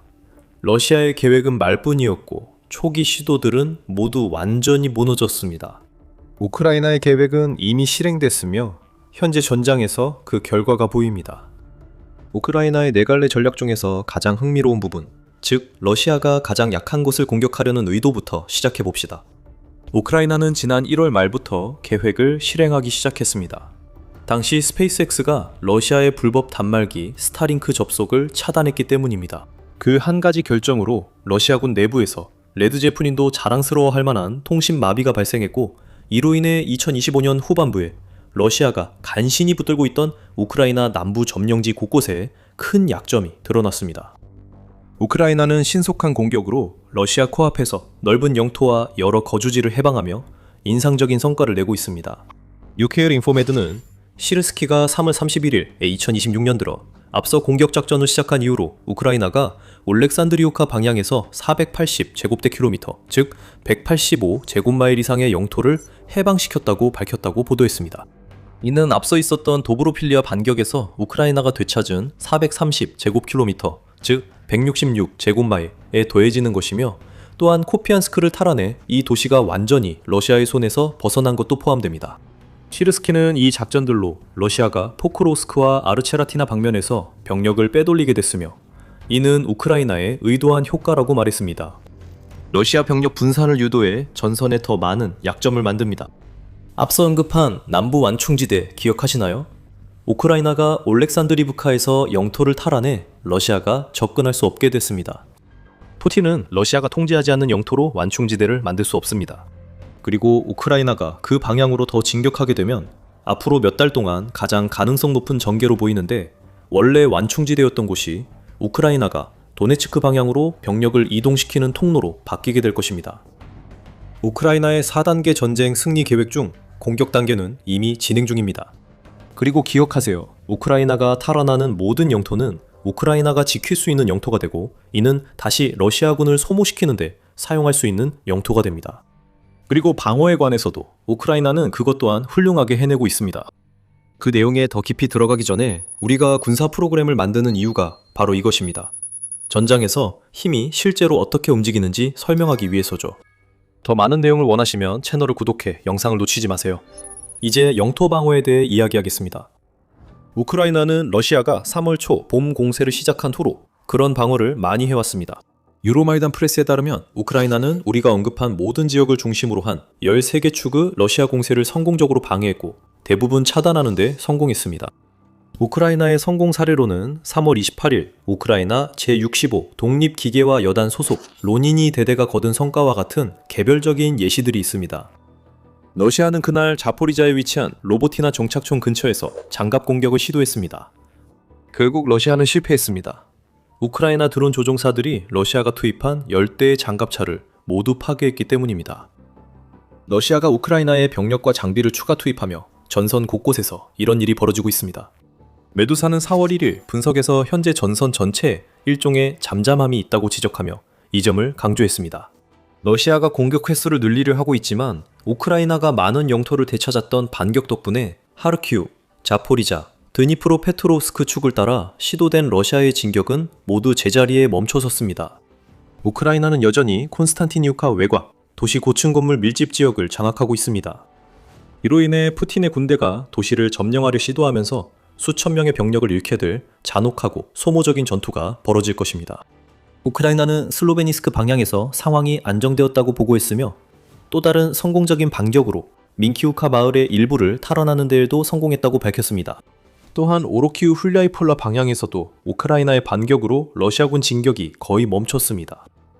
여기서 우리가 보고 있는 것은 러시아가 주요 거점을 향해 진격하려 하지만 실패하고 있다는 점입니다. 러시아는 지금 당장은 그 거점들을 직접 점령하려는 시도조차 하지 않고 있습니다. 러시아는 더 큰 공세를 준비하며 주변 지역을 점령하려 합니다. 하지만 우크라이나는 그런 시도들에도 불구하고 여전히 버티고 있습니다. 이 모든 것이 우크라이나의 소모전에 기여합니다. 그것을 다루기 전에 먼저 주목할 건 전력을 키우는 측면입니다. 우크라이나는 예비 전력을 구축하고 싶다고 말합니다. 이미 말씀드렸듯이 이는 단순히 인력을 모으는 것 이상의 의미입니다. 우크라이나는 러시아가 드론과 미사일 공격으로 에너지 기반 시설을 폭격하면서 가능한 한 많은 공포를 우크라이나 민간인들에게 가하려 했던 끔찍한 겨울을 겪었습니다. 2025년 겨울부터 2026년까지 우크라이나 전역에서는 정전과 난방 중단이 흔하게 발생했습니다. 그리고 우크라이나는 2026년 말에 러시아가 같은 일을 다시 시도할 것에 대비해 만반의 준비를 다할 것입니다. 로이터는 3월 30일 우크라이나가 다가올 겨울을 대비해 가스 비축을 늘리고 있다고 보도했습니다. 우크라이나는 그리스를 통과하는 버티컬 코리도 시스템의 파이프라인을 통해 액화 천연가스 공급을 늘릴 계획입니다. 우크라이나는 앞으로 닥칠 상황에 대비해 디젤 연료 수입도 이미 늘리고 있습니다. 비축 자원은 다양한 형태로 존재합니다. 이 예시는 우크라이나가 전쟁을 오래 끌며 소모 전략 효과를 극대화할 때 매우 중요한 요소가 될 것입니다. 물론 우크라이나 군대에 가장 직접적으로 영향을 미치는 비축 자원도 있습니다. 바로 필요할 때마다 전선에 투입할 수 있는 인력의 확보입니다. 이것이 우크라이나 계획에서 가장 어려운 부분 중 하나입니다. 시르스키는 2025년 8월에 이미 전투준비 예비군 구축에 집중한다고 했습니다. 시르스키는 현재도 인력이 우크라이나의 최우선 과제라고 말합니다. 우크라이나에서는 동원이 시행 중이며 시르스키는 지금까지 우크라이나가 시행한 노력에 대해 10점 만점에 6점 또는 7점 정도로 평가한다고 말합니다. 이는 우크라이나가 더 잘할 수 있다는 것을 의미합니다. 시르스키는 군대가 징집 인원의 무단 이탈을 막기 위해 적절한 환경을 조성해야 한다고 인식합니다. 그는 무단 이탈의 주요 원인을 복무 의지 부족과 생명에 대한 두려움으로 봅니다. 모집소에서 훈련으로 이어지는 군복무 전환 과정은 최대한 원활하고 고통 없이 이루어져야 합니다. 우크라이나는 동원 조건을 개선하기 위해 숙소, 훈련, 영양 등 모든 과정에 중점을 두고 있습니다. 그 과정이 최대한 원활하게 이루어지도록 하는 것이 목표인 것으로 보이며 이는 우크라이나가 모집한 병사들을 더 많이 유지할 수 있게 되어 결과적으로 이점으로 이어질 것입니다. 더 많은 관심은 예비군 구축 능력으로 이어지며 이는 우크라이나가 러시아의 2026년 작전 무력화 계획에 다른 모든 측면에 힘을 보탭니다. 이로써 우리는 다시 소집 문제로 돌아가고 러시아는 3월 초 봄 공세를 시작했습니다. 2026년 초 이미 우크라이나의 소진 전략이 효과를 내기 시작하는 것을 볼 수 있었습니다. 2026년 첫 3달 동안 러시아는 8만 9천 명의 병력을 소모했고 현재 러시아는 하루에 약 1,500명의 사상자를 감당하고 있습니다. 푸틴에게 좋은 소식은 이 수치가 2025년 11월부터 2026년 1월 사이에 러시아가 잃은 약 10만 명의 병력보다 낮다는 점입니다. 하지만 봄 공세가 시작된 이후 러시아의 사상자 수가 급격히 증가하는 것도 목격했습니다. 특히 3월 17일에는 푸틴이 러시아 병사 1,700명 이상을 소모하며 2026년 들어 하루 최다 사상자를 기록한 날도 있었습니다. 그게 지금까지 가장 중요했습니다.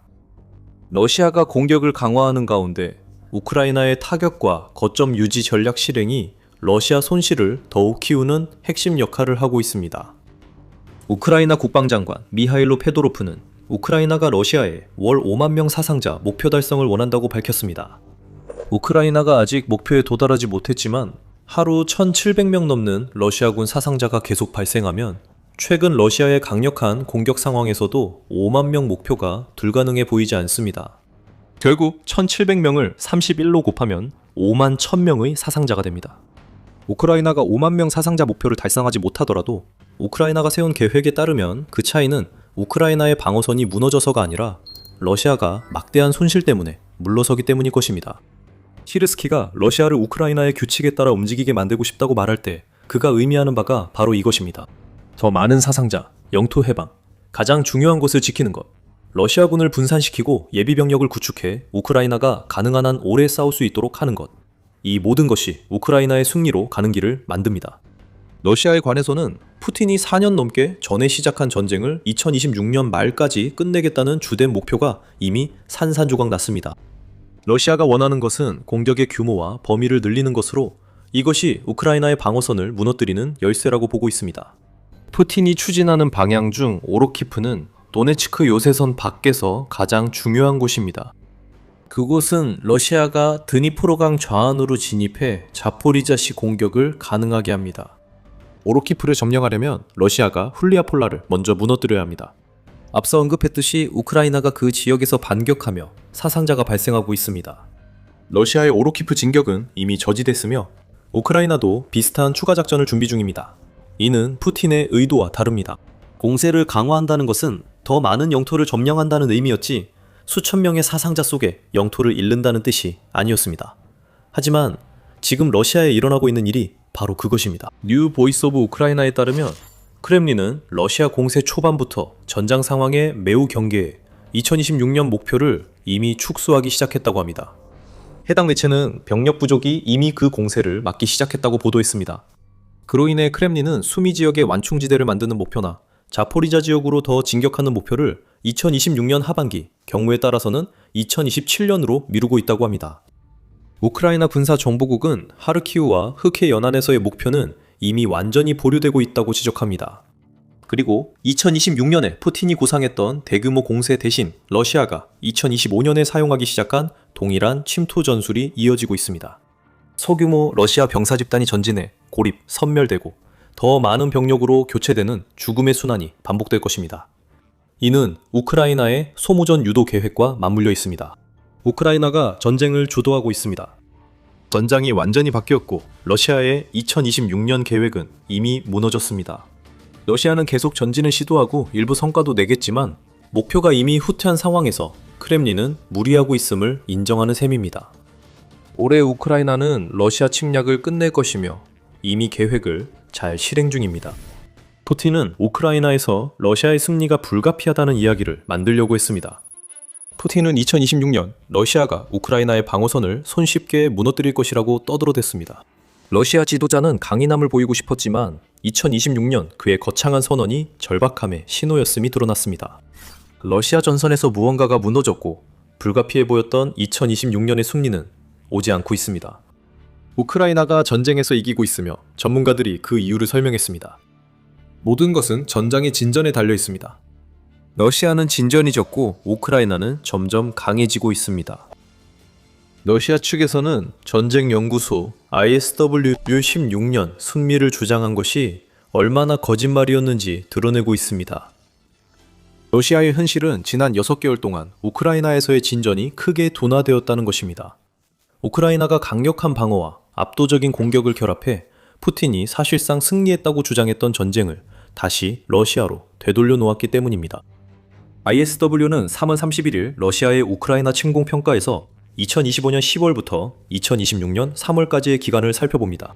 스타링크 접속 차단과 크렘린의 텔레그램 제한 시도 속에서 이 두 가지 모두가 전선에 큰 혼란을 야기했지만 푸틴군의 점령 확대 속도는 둔화되었습니다. 문제가 된 6개월 동안 러시아는 1929.69 제곱킬로미터, 즉 약 745 제곱마일의 우크라이나 영토를 점령했습니다.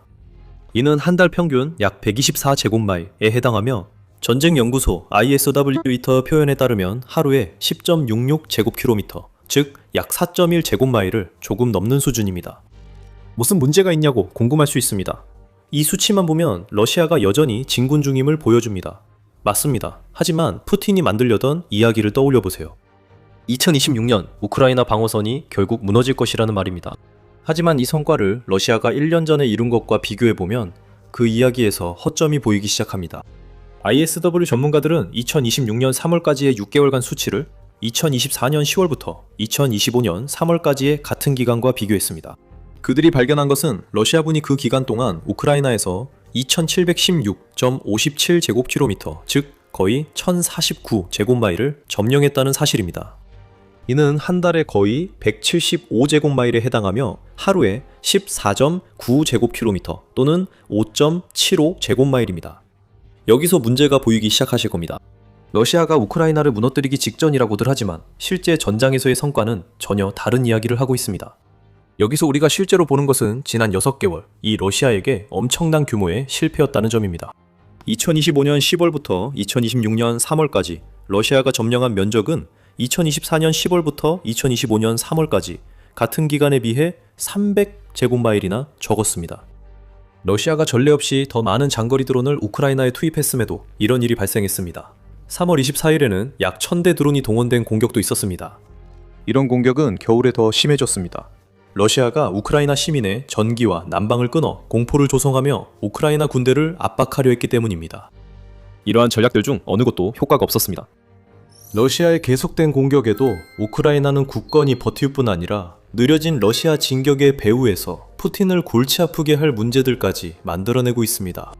곧 그 문제들을 이야기하겠지만 이 모든 것이 우크라이나 전쟁의 전환점이 되고 있습니다. 그리고 러시아에게 상황을 더욱 악화시키는 것은 3월 이 우크라이나를 끝장낼 것으로 예상된 봄 공세의 시작을 가져왔다는 점입니다. 그럼에도 불구하고 성과는 불과 1년 전보다 훨씬 낮은 수준입니다. 러시아가 실제로 다시 한번 숫자상으로 밀어붙이고 있는 것처럼 보이게 하려고 얼마나 애쓰고 있는지 우리는 알 수 있습니다. TF 인디펜던트와 RBC 우크라이나는 러시아가 3월 공격을 늘리고 있다고 보도했습니다. 전자는 3월 23일 우크라이나군 총사령관 알렉산드르 시르스키가 기사 게재 전 4일 동안 러시아 지상군이 600회의 공격을 감행했다고 확인했다고 보도했습니다. 하지만 그 결과는 러시아에게 좋지 않았습니다. 그 600회의 공격도 ISW가 다루는 6개월 동안 우크라이나가 보여준 것처럼 효과적으로 저지되었고 러시아의 손실은 막대했습니다.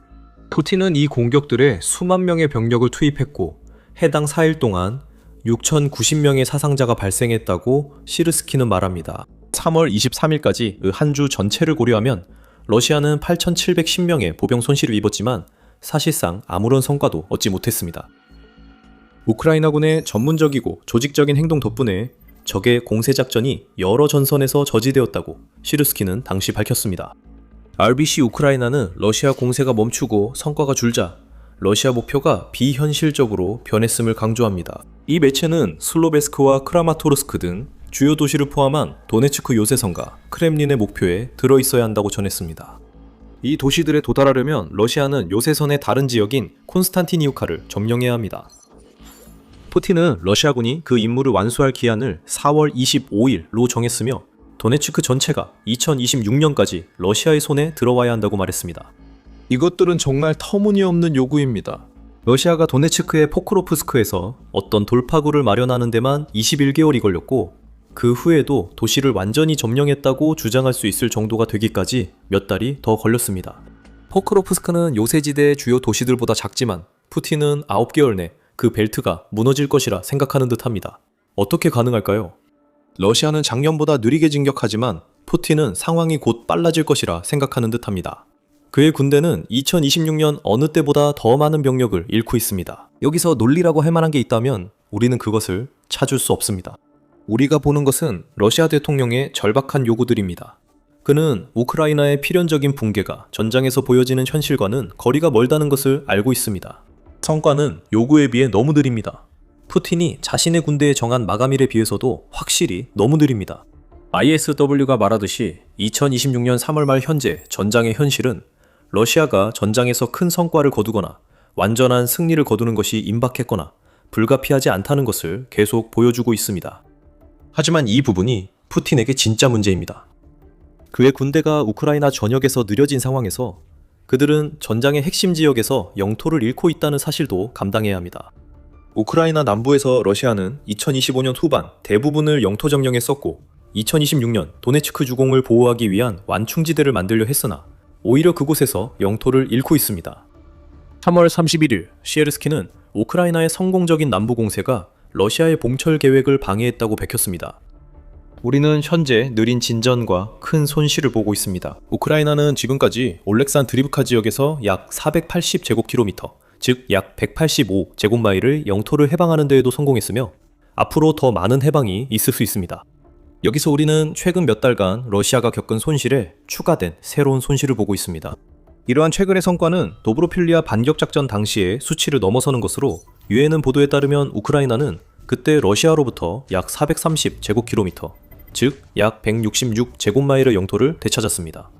그리고 러시아가 2025년 말에 점령했다고 주장했던 쿠피안스크에서는 완전히 상황이 뒤바뀌었고 최소 183제곱킬로미터, 즉 70.65제곱마일의 영토가 추가로 해방되었습니다. 이것은 러시아에게 치명적인 조합입니다. 러시아는 1년 전보다 적은 영토를 점령 중이며 이는 우크라이나가 단순한 영토가 아닌 중요한 지역을 해방시키고 있어 더 심각해지고 있습니다. 이곳들은 우크라이나가 되찾은 주요 마을들과 땅입니다. 러시아가 처음 점령하기 위해 막대한 시간과 인력을 투입했던 영토입니다. 이것이 의미하는 바는 러시아가 이제 자신들이 안전하게 점령했다고 생각했던 영토를 되찾기 위해 헛된 시도로 더 많은 자원을 낭비해야 한다는 것입니다. 푸틴은 주요 동부전선에서 더 많은 예비군을 보낼 것이고 이는 이미 흔들리고 있는 그곳의 공세를 더욱 늦추게 됩니다. 결국 점령하는 영토도 더 줄어들게 됩니다.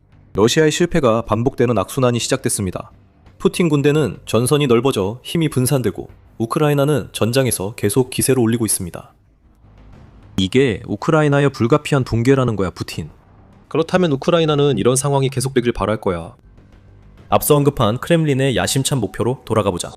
그 목표들이 달성될 가능성이 있을까? ISW의 전문가들은 아니라고 말해. 러시아는 우크라이나 방어로 더 많은 병사들이 희생되자 느린 진격을 유지하기 위해 은밀한 동원에 의존할 수밖에 없었어. 나잔에서는 3월 20일에 150, 500 사이의 직원을 둔 기업들이 직원 중 2명에서 5명을 선택해서 러시아 군대와 계약을 맺도록 요구하는 법령이 서명됐어. 그건 미친 짓이고 절박함이 합쳐져서 병사들을 자발적이라고 하는 군대에 억지로 끌어들이는 거야. 이런 일이 일어나는 건 푸틴이 러시아가 목표를 달성할 수 없다는 걸 알기 때문이야. 어떻게 그럴 수 있지? 크렘린은 직장에서 사람들을 전쟁터로 내몰고 있어. 이는 러시아가 우크라이나에서 여기까지 올 수 있게 해준 자원병의 흐름이 말라가고 있다는 확실한 신호야.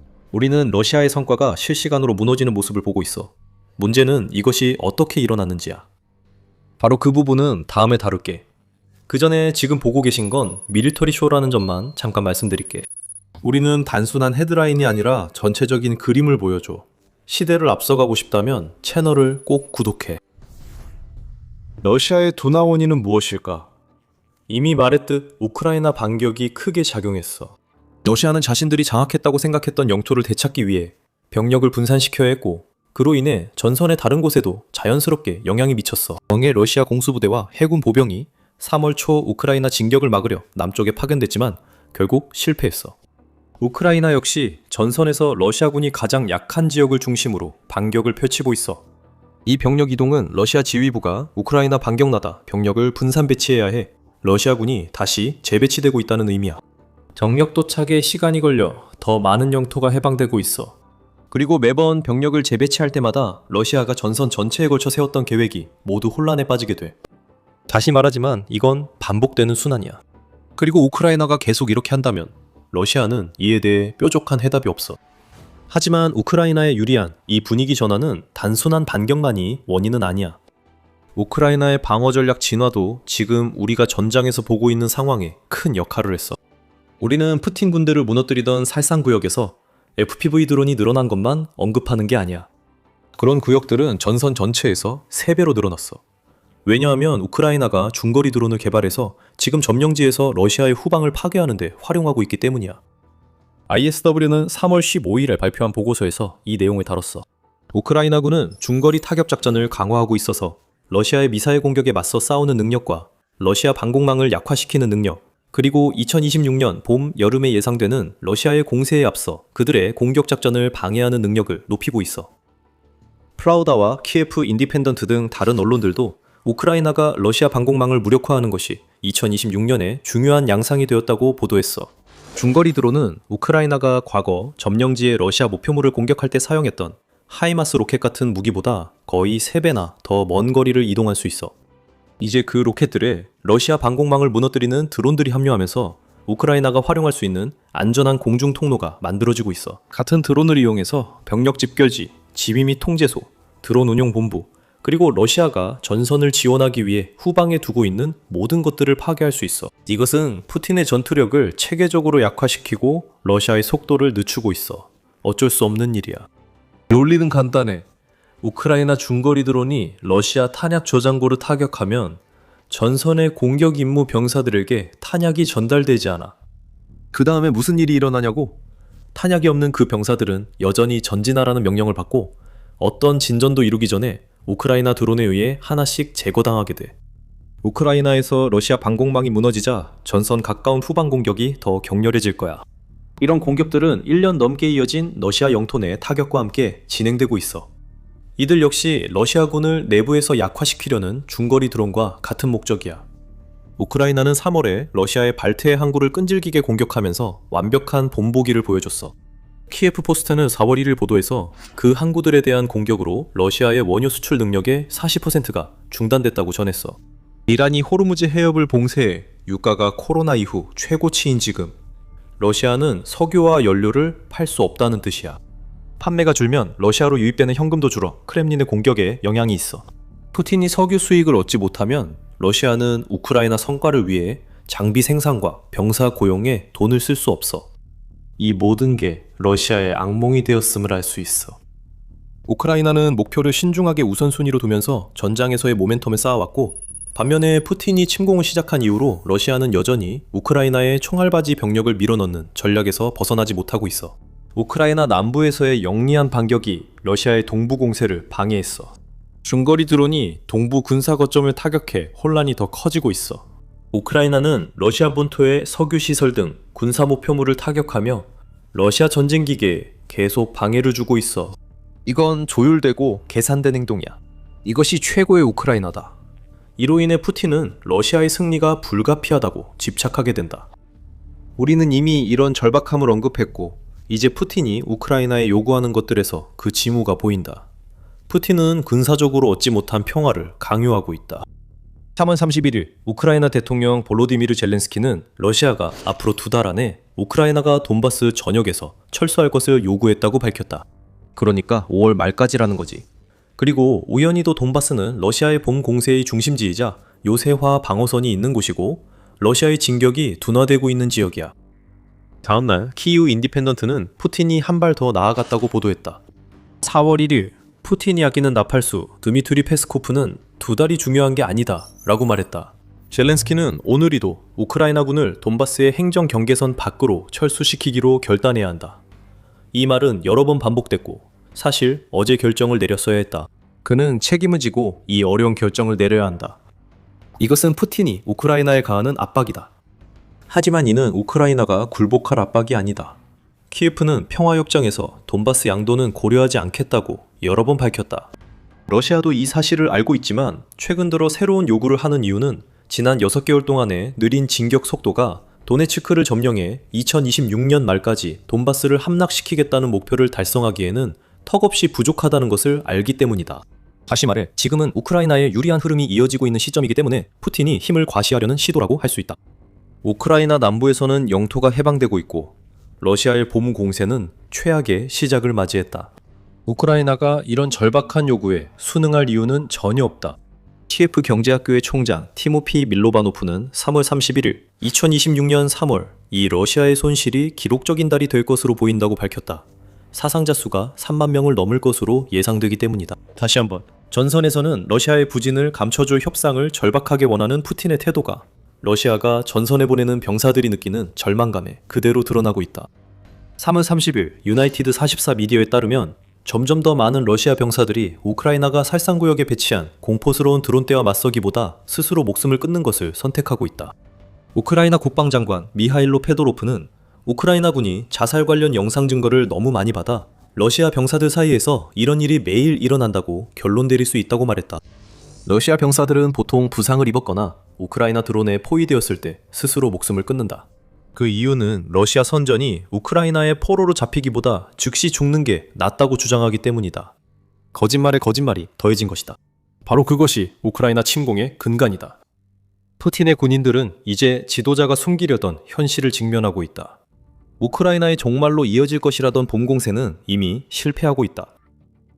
수만 명의 러시아 군인들이 우크라이나의 방어에 의해 목숨을 잃고 있으며 더 많은 이들이 전사하기도 전에 스스로 목숨을 끊고 있다. 크렘린은 지난 6개월 동안 러시아가 보여준 진격 속도로는 달성할 수 없는 불가능한 목표를 세웠다. 우크라이나는 반격에 나서고 있다. 러시아의 후방을 조금씩 약화시키고 있다.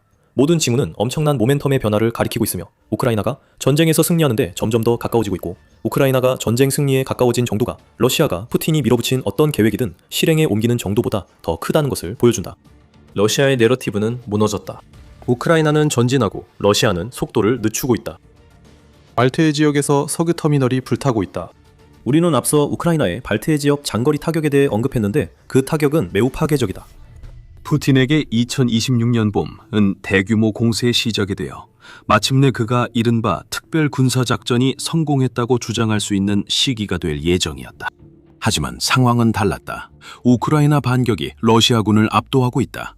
푸틴의 전쟁은 우크라이나가 러시아군의 눈을 멀게 한 뒤 아무도 예상치 못한 대규모 전환을 이뤄내면서 무너지고 있다.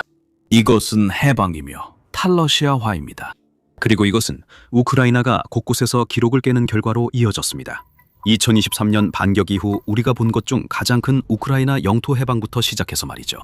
2026년 첫 2달 동안 우크라이나는 무려 100제곱마일에 달하는 영토를 되찾는 데 성공했습니다. 이 중 대부분은 자포리자 지역과 그 외 남부 지역에서 러시아로부터 탈환한 것입니다. 이것은 유나이티드 24 미디어에 따르면 이렇게 많은 영토의 탈러시아화는 2023년 이후 우크라이나가 해방한 가장 넓은 땅일 뿐만 아니라 그해 시작된 반격 이후 처음으로 우크라이나가 푸틴의 군대에게 빼앗긴 것보다 더 많은 영토를 되찾은 것이라고 합니다. 이제 이것은 우크라이나 전쟁과 전장역학의 중대한 변화를 의미하며 거의 3년 만에 처음으로 우크라이나가 마침내 지상에서 주도권을 잡았다는 것을 보여줍니다. 러시아군의 느린 진격은 대부분의 전선에서 멈췄고 우크라이나는 새로운 위치를 활용해 푸틴이 안전하다고 생각했던 영토로 다시 진격했습니다.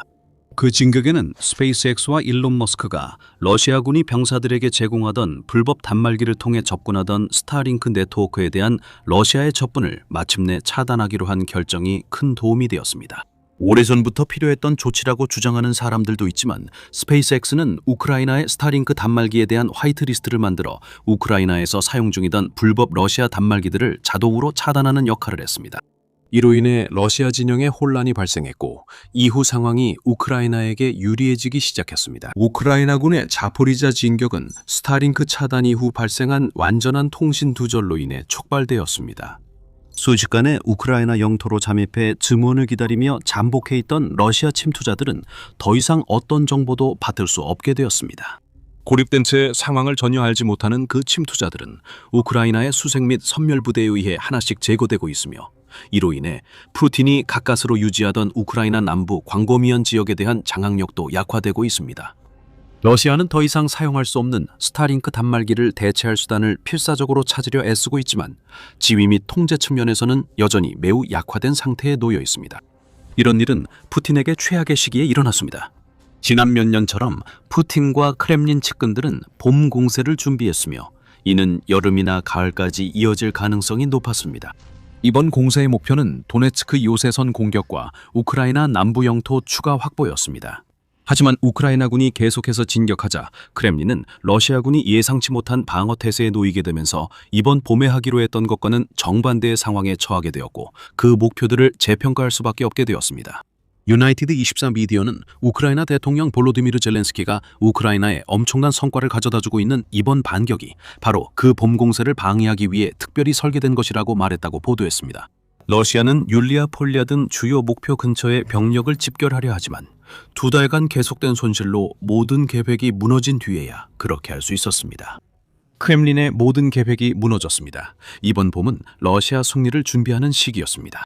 지금까지 우크라이나가 더 많은 영토를 탈러시아화하며 계속 공세를 펼치는 모습만 봤습니다. 러시아가 스탈린을 잃으면서 촉발된 국지적인 반격으로 시작된 것처럼 보였던 일이 이제는 훨씬 더 큰 규모로 발전했습니다.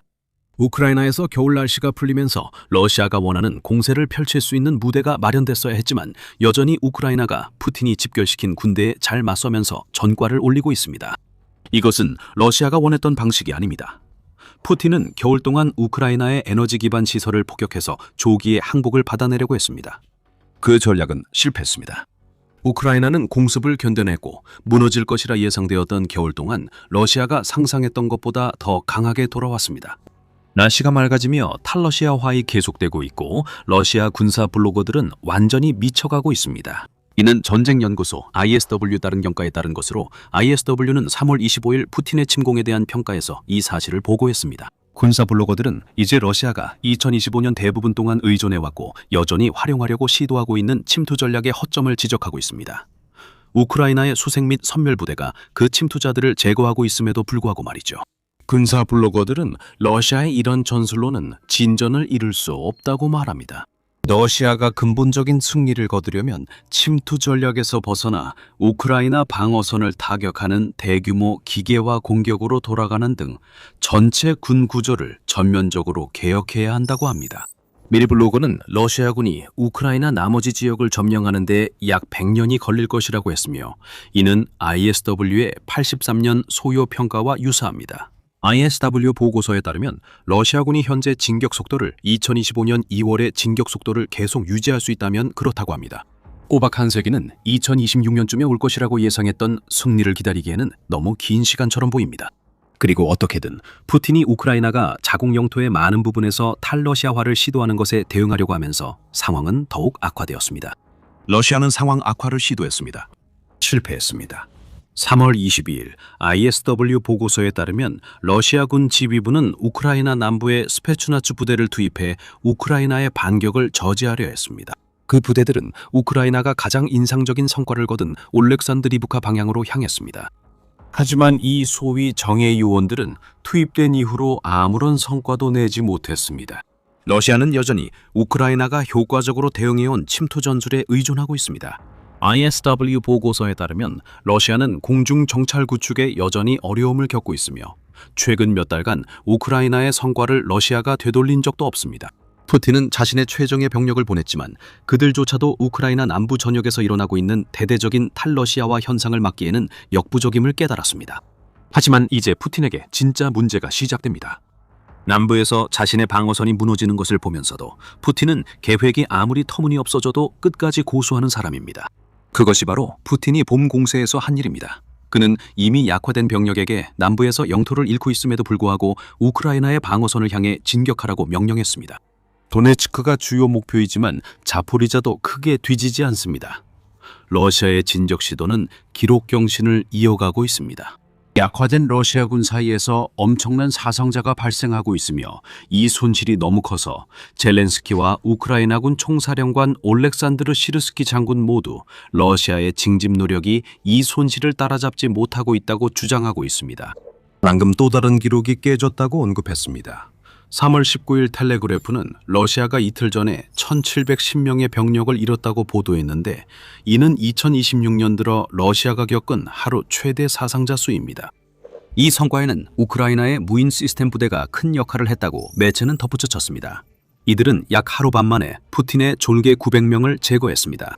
푸틴에게는 치명적이게도 이 엄청난 손실은 우크라이나에게 봄 공세가 공식적으로 시작됐다는 확실한 신호입니다. 러시아는 대규모 영토를 점령하거나 우크라이나가 예상치 못한 새로운 전략을 펼치고 있지 않습니다. 러시아는 지난 몇 달보다 더 많은 병력을 수모전의 희생양으로 내몰고 있을 뿐입니다. 그리고 우크라이나는 기꺼이 그 러시아 병사들을 소모시키고 그 처참한 대가를 푸틴에게 그대로 돌려주고 있습니다. 이게 러시아의 전부입니다. 병력을 집중 투입해 많은 희생에도 미미한 성과만 얻는 전략이죠. 그 전략에 맞서는 것이 우크라이나의 전략입니다. 우크라이나는 러시아의 약한 주둔군을 상대로 목표를 정확히 겨냥하고 지능적으로 움직이는 데 초점을 맞추고 있습니다. 우크라이나는 투입 대비 더 많은 것을 얻는 반면 러시아는 실질적 성과 없이 많은 병사를 잃고 있습니다. 그날은 푸틴 군대에게 일회성으로 끝난 것이 아니었습니다. 이제 우크라이나가 지난 2달 동안 러시아군을 밀어내고 예비군을 소모시킨 후 푸틴의 군대에게는 소모가 본격화되었습니다. 또 다른 ISW 보고서에 따르면 3월 23일자 보고서인데 러시아는 3월 17일부터 3월 20일까지 나흘 동안 6,090명의 병력을 잃었습니다. 이는 하루 평균 1,520명의 사상자 수입니다. 그리고 이것은 3월 17일부터 시작된 한 주 동안 우크라이나가 러시아에 8,710명의 사상자를 입힌 전조였습니다. 이것은 러시아에게 지속 가능하지 않지만 이것이 바로 봄 공세의 현실입니다. 우크라이나가 남부 지역에서 진행한 탈러시아화 정책은 놀라울 정도로 효과적이었습니다. 러시아는 전장과 스타링크 중단 모두에 대응하려 노력하고 있습니다. 블라디미르 푸틴은 모든 것이 바뀔 것이라 기대하지만 그는 틀렸습니다. 본격적으로 시작하기 전에 이 군사 프로그램은 전장에서 힘의 움직임을 설명하기 위해 제작되었습니다. 더 보고 싶으시면 채널 구독 부탁드립니다. 자, 이제 러시아는 어떻게 대응하려고 하고 있을까요? 러시아는 스타링크와 관련해 스페이스X가 빼앗아간 위성 시스템을 자체적으로 만들려 합니다. 북유럽 연구센터의 3월 24일 보고서에 따르면 전날 러시아 소유주 21B 발사체가 러시아가 만들려고 하는 라스베 저궤도 광대역 통신 시스템의 일부가 될 16개의 위성을 궤도에 실어 올렸다고 합니다. 이 시스템을 개발한 회사인 뷰로 1440에 따르면 앞으로 몇 년 동안 이러한 위성 수백 개가 발사될 것이라고 합니다. 하지만 이 계획은 2020년부터 개발되어 왔으며 러시아가 최근에 우주로 보낸 16개의 위성은 물론이고 수백 개의 위성도 스타링크가 러시아군에 제공했던 것에는 미치지 못합니다. 스페이스X의 위성 군집은 1만 개가 넘는 위성으로 구성되어 있어 전 세계를 커버할 수 있습니다. 러시아는 우크라이나 영토만 커버하면 된다고 주장할 수 있지만 여기서 우리가 보는 것은 모든 면에서 훨씬 뛰어난 통신 시스템을 이제 막 따라하려는 미약한 시도에 불과합니다. 러시아는 위성이 하나라도 있는 게 전혀 없는 것보다 낫습니다. 이 위성들은 크렘린의 텔레그램 금지 조치를 바꾸지 못합니다. 이로 인해 스타링크 상실로 생긴 통신 문제가 더 악화되고 있습니다. 하지만 그 위성들은 러시아 군인들에게 인터넷 접속을 제공할 것입니다. 그러나 그들은 러시아의 봄 공세를 성공시키기 위해 필요한 방식으로 그 접속을 사용할 수 없습니다. 러시아는 우크라이나의 성과를 시험하려 합니다. 우크라이나가 1월 말부터 쌓아온 모멘텀을 바탕으로 계속 전진하는 가운데 뉴욕타임즈는 러시아가 봄과 여름 공세의 핵심이 될 것으로 믿는 지역에 병력을 집결시키고 있다고 보도했습니다. 이 기사에는 자포리자 우크라이나 지휘관 비탈리 게르자크 중령이 그들은 이 지역에 집결해 우리를 다시 밀어붙이려 한다고 말했다고 실려 있습니다. 푸틴의 목표는 최근 우크라이나의 대대적인 해방으로 러시아가 잃은 영토를 다시 탈환해 방금 러시아화된 지역을 다시 러시아화하려는 것으로 보입니다. 앞서 언급한 훌리오폴라 방향에서도 비슷한 상황이 발생 중입니다. 이 지역은 러시아가 병력을 증강하는 곳입니다. 그 병력들은 이제 2026년 들어 어느 때보다도 더 많은 규모로 공격을 감행하고 있습니다. 시르스키는 이를 확인하며 3월 15일에 훌리아폴리아 지역의 공격작전 강도가 다른 전선에 비해 현저히 높다고 밝혔습니다. 프라보다 역시 이러한 발언을 확인하며 해당 방향에서의 공세 강도가 전선의 다른 어느 곳보다 높다고 언급했습니다. 율리아폴리아는 자포리자주에 위치해 있으므로 2월과 3월에 우크라이나의 반격이 주로 일어났던 곳을 보면 러시아가 여기서 무엇을 달성하려는지 분명합니다. RBC 우크라이나는 3월 첫 열흘 동안 러시아군이 1,400회 공격을 감행했다고 덧붙였습니다. 이는 봄 공세가 시작되었다는 또 다른 신호입니다. 2025년 9월부터 2026년 2월까지 월 평균 공격 횟수는 1,800회였습니다. 러시아가 이런 속도를 계속 유지한다면 3월 말까지 4,200회 이상의 공격을 감행하게 될 것입니다. 이미 말했듯이 푸틴의 전략은 더 많은 병력을 갈아넣는 것뿐입니다. 러시아가 우크라이나의 영토 탈러시아화에 맞서기 위해 시도한 이런 행동들이 이번 새로운 공세가 시작된 이후 며칠 동안 우리가 목격한 막대한 사상자 수로 이어졌습니다. 하지만 푸틴이 2026년 계획을 실현시키려고 아무리 애를 써도 그 계획은 실패할 수밖에 없습니다. 우크라이나의 반격만으로도 푸틴에게는 충분히 큰 문제이지만 그 뒤에는 러시아가 해결할 수 없는 더 큰 문제들이 여러 가지 숨어 있습니다. 첫 번째는 푸틴이 전장에서 불가피하게 쓴 전술입니다. 러시아의 군사 블로거들이 2025년 내내 사용했던 침투 전술에서 벗어나라고 소리치고 있음에도 불구하고 2026년 봄 공세는 러시아 병사 소규모 부대를 우크라이나 방어선 뒤로 몰래 침투시키려는 시도가 계속되고 있다는 점이 특징입니다.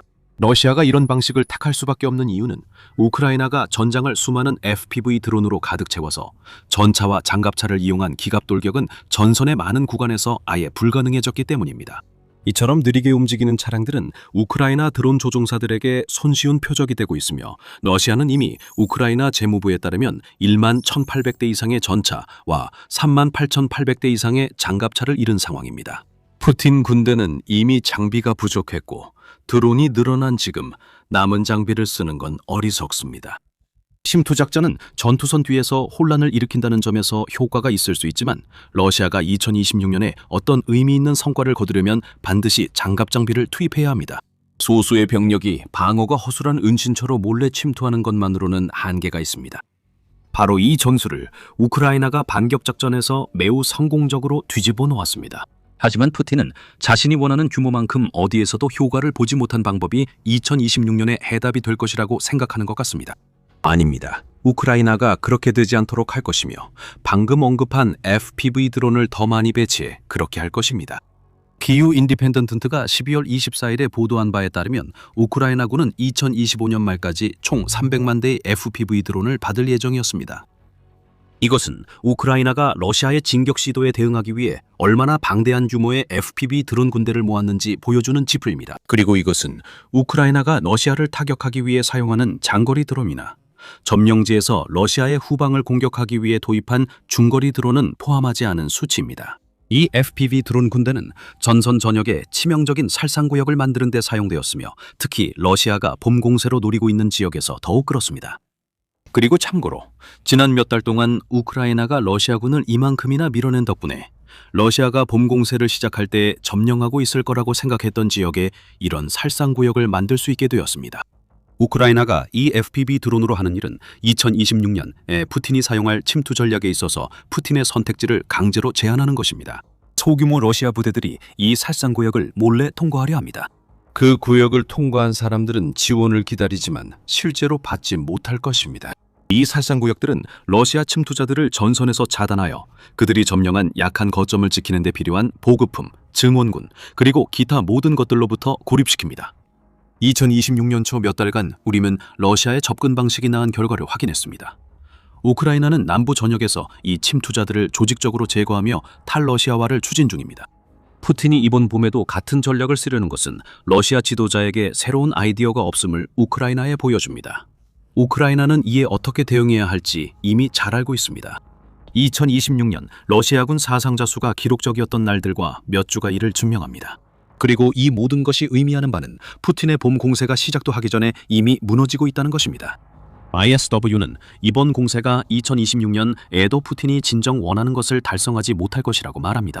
ISW는 요새선과 올해를 버틸 것이라고 말하며 푸틴이 올해 기대할 수 있는 최선은 러시아 군대에 큰 대가를 치르게 될 소수의 전술적 이득뿐이라고 합니다. 다시 한번 우리는 봄 공세가 시작되면서 나오기 시작한 사상자 수치에서 그 대가가 무엇일지에 대한 초기 신호를 보고 있습니다. 그 사상자들로 인해 푸틴은 이미 절박해지고 있습니다. RBC 우크라이나에 따르면 푸틴은 4월에 크림반도에서 동원된 병력을 우크라이나에 투입해야 할 수도 있다고 합니다. 이는 이미 문제입니다. 크림반도에서 동원된 병력을 잃으면 러시아가 불법 합병한 반도에서 입지가 약해집니다. 이것이 우리에게 말해주는 또 다른 점은 우크라이나의 비러시아화 작전이 효과를 봤다는 것입니다. 즉, 러시아가 봄 공세에 투입하려던 병력을 소모하도록 강요했다는 의미입니다. 그 병사들은 이제 사라졌고 그들이 점령하고 있던 영토는 다시 우크라이나의 손에 돌아왔습니다. 러시아는 봄 공세 초기에 수천 명의 병력을 잃었고 남부 지역에서는 정예 스페츠나츠 요원들까지 잃었을 수도 있습니다. 우크라이나는 2달 동안 러시아군을 압도해 왔습니다. 이제 우리는 결과가 나타나는 것을 보고 있습니다. 러시아의 봄 공세는 출발부터 삐걱거려 아직 본격적으로 시작하지 못했습니다. 또 다른 큰 요인은 우크라이나가 점령지 깊숙한 곳까지 타격 능력을 갖춰 러시아 지휘센터와 군사 거점이 파괴된다는 점입니다.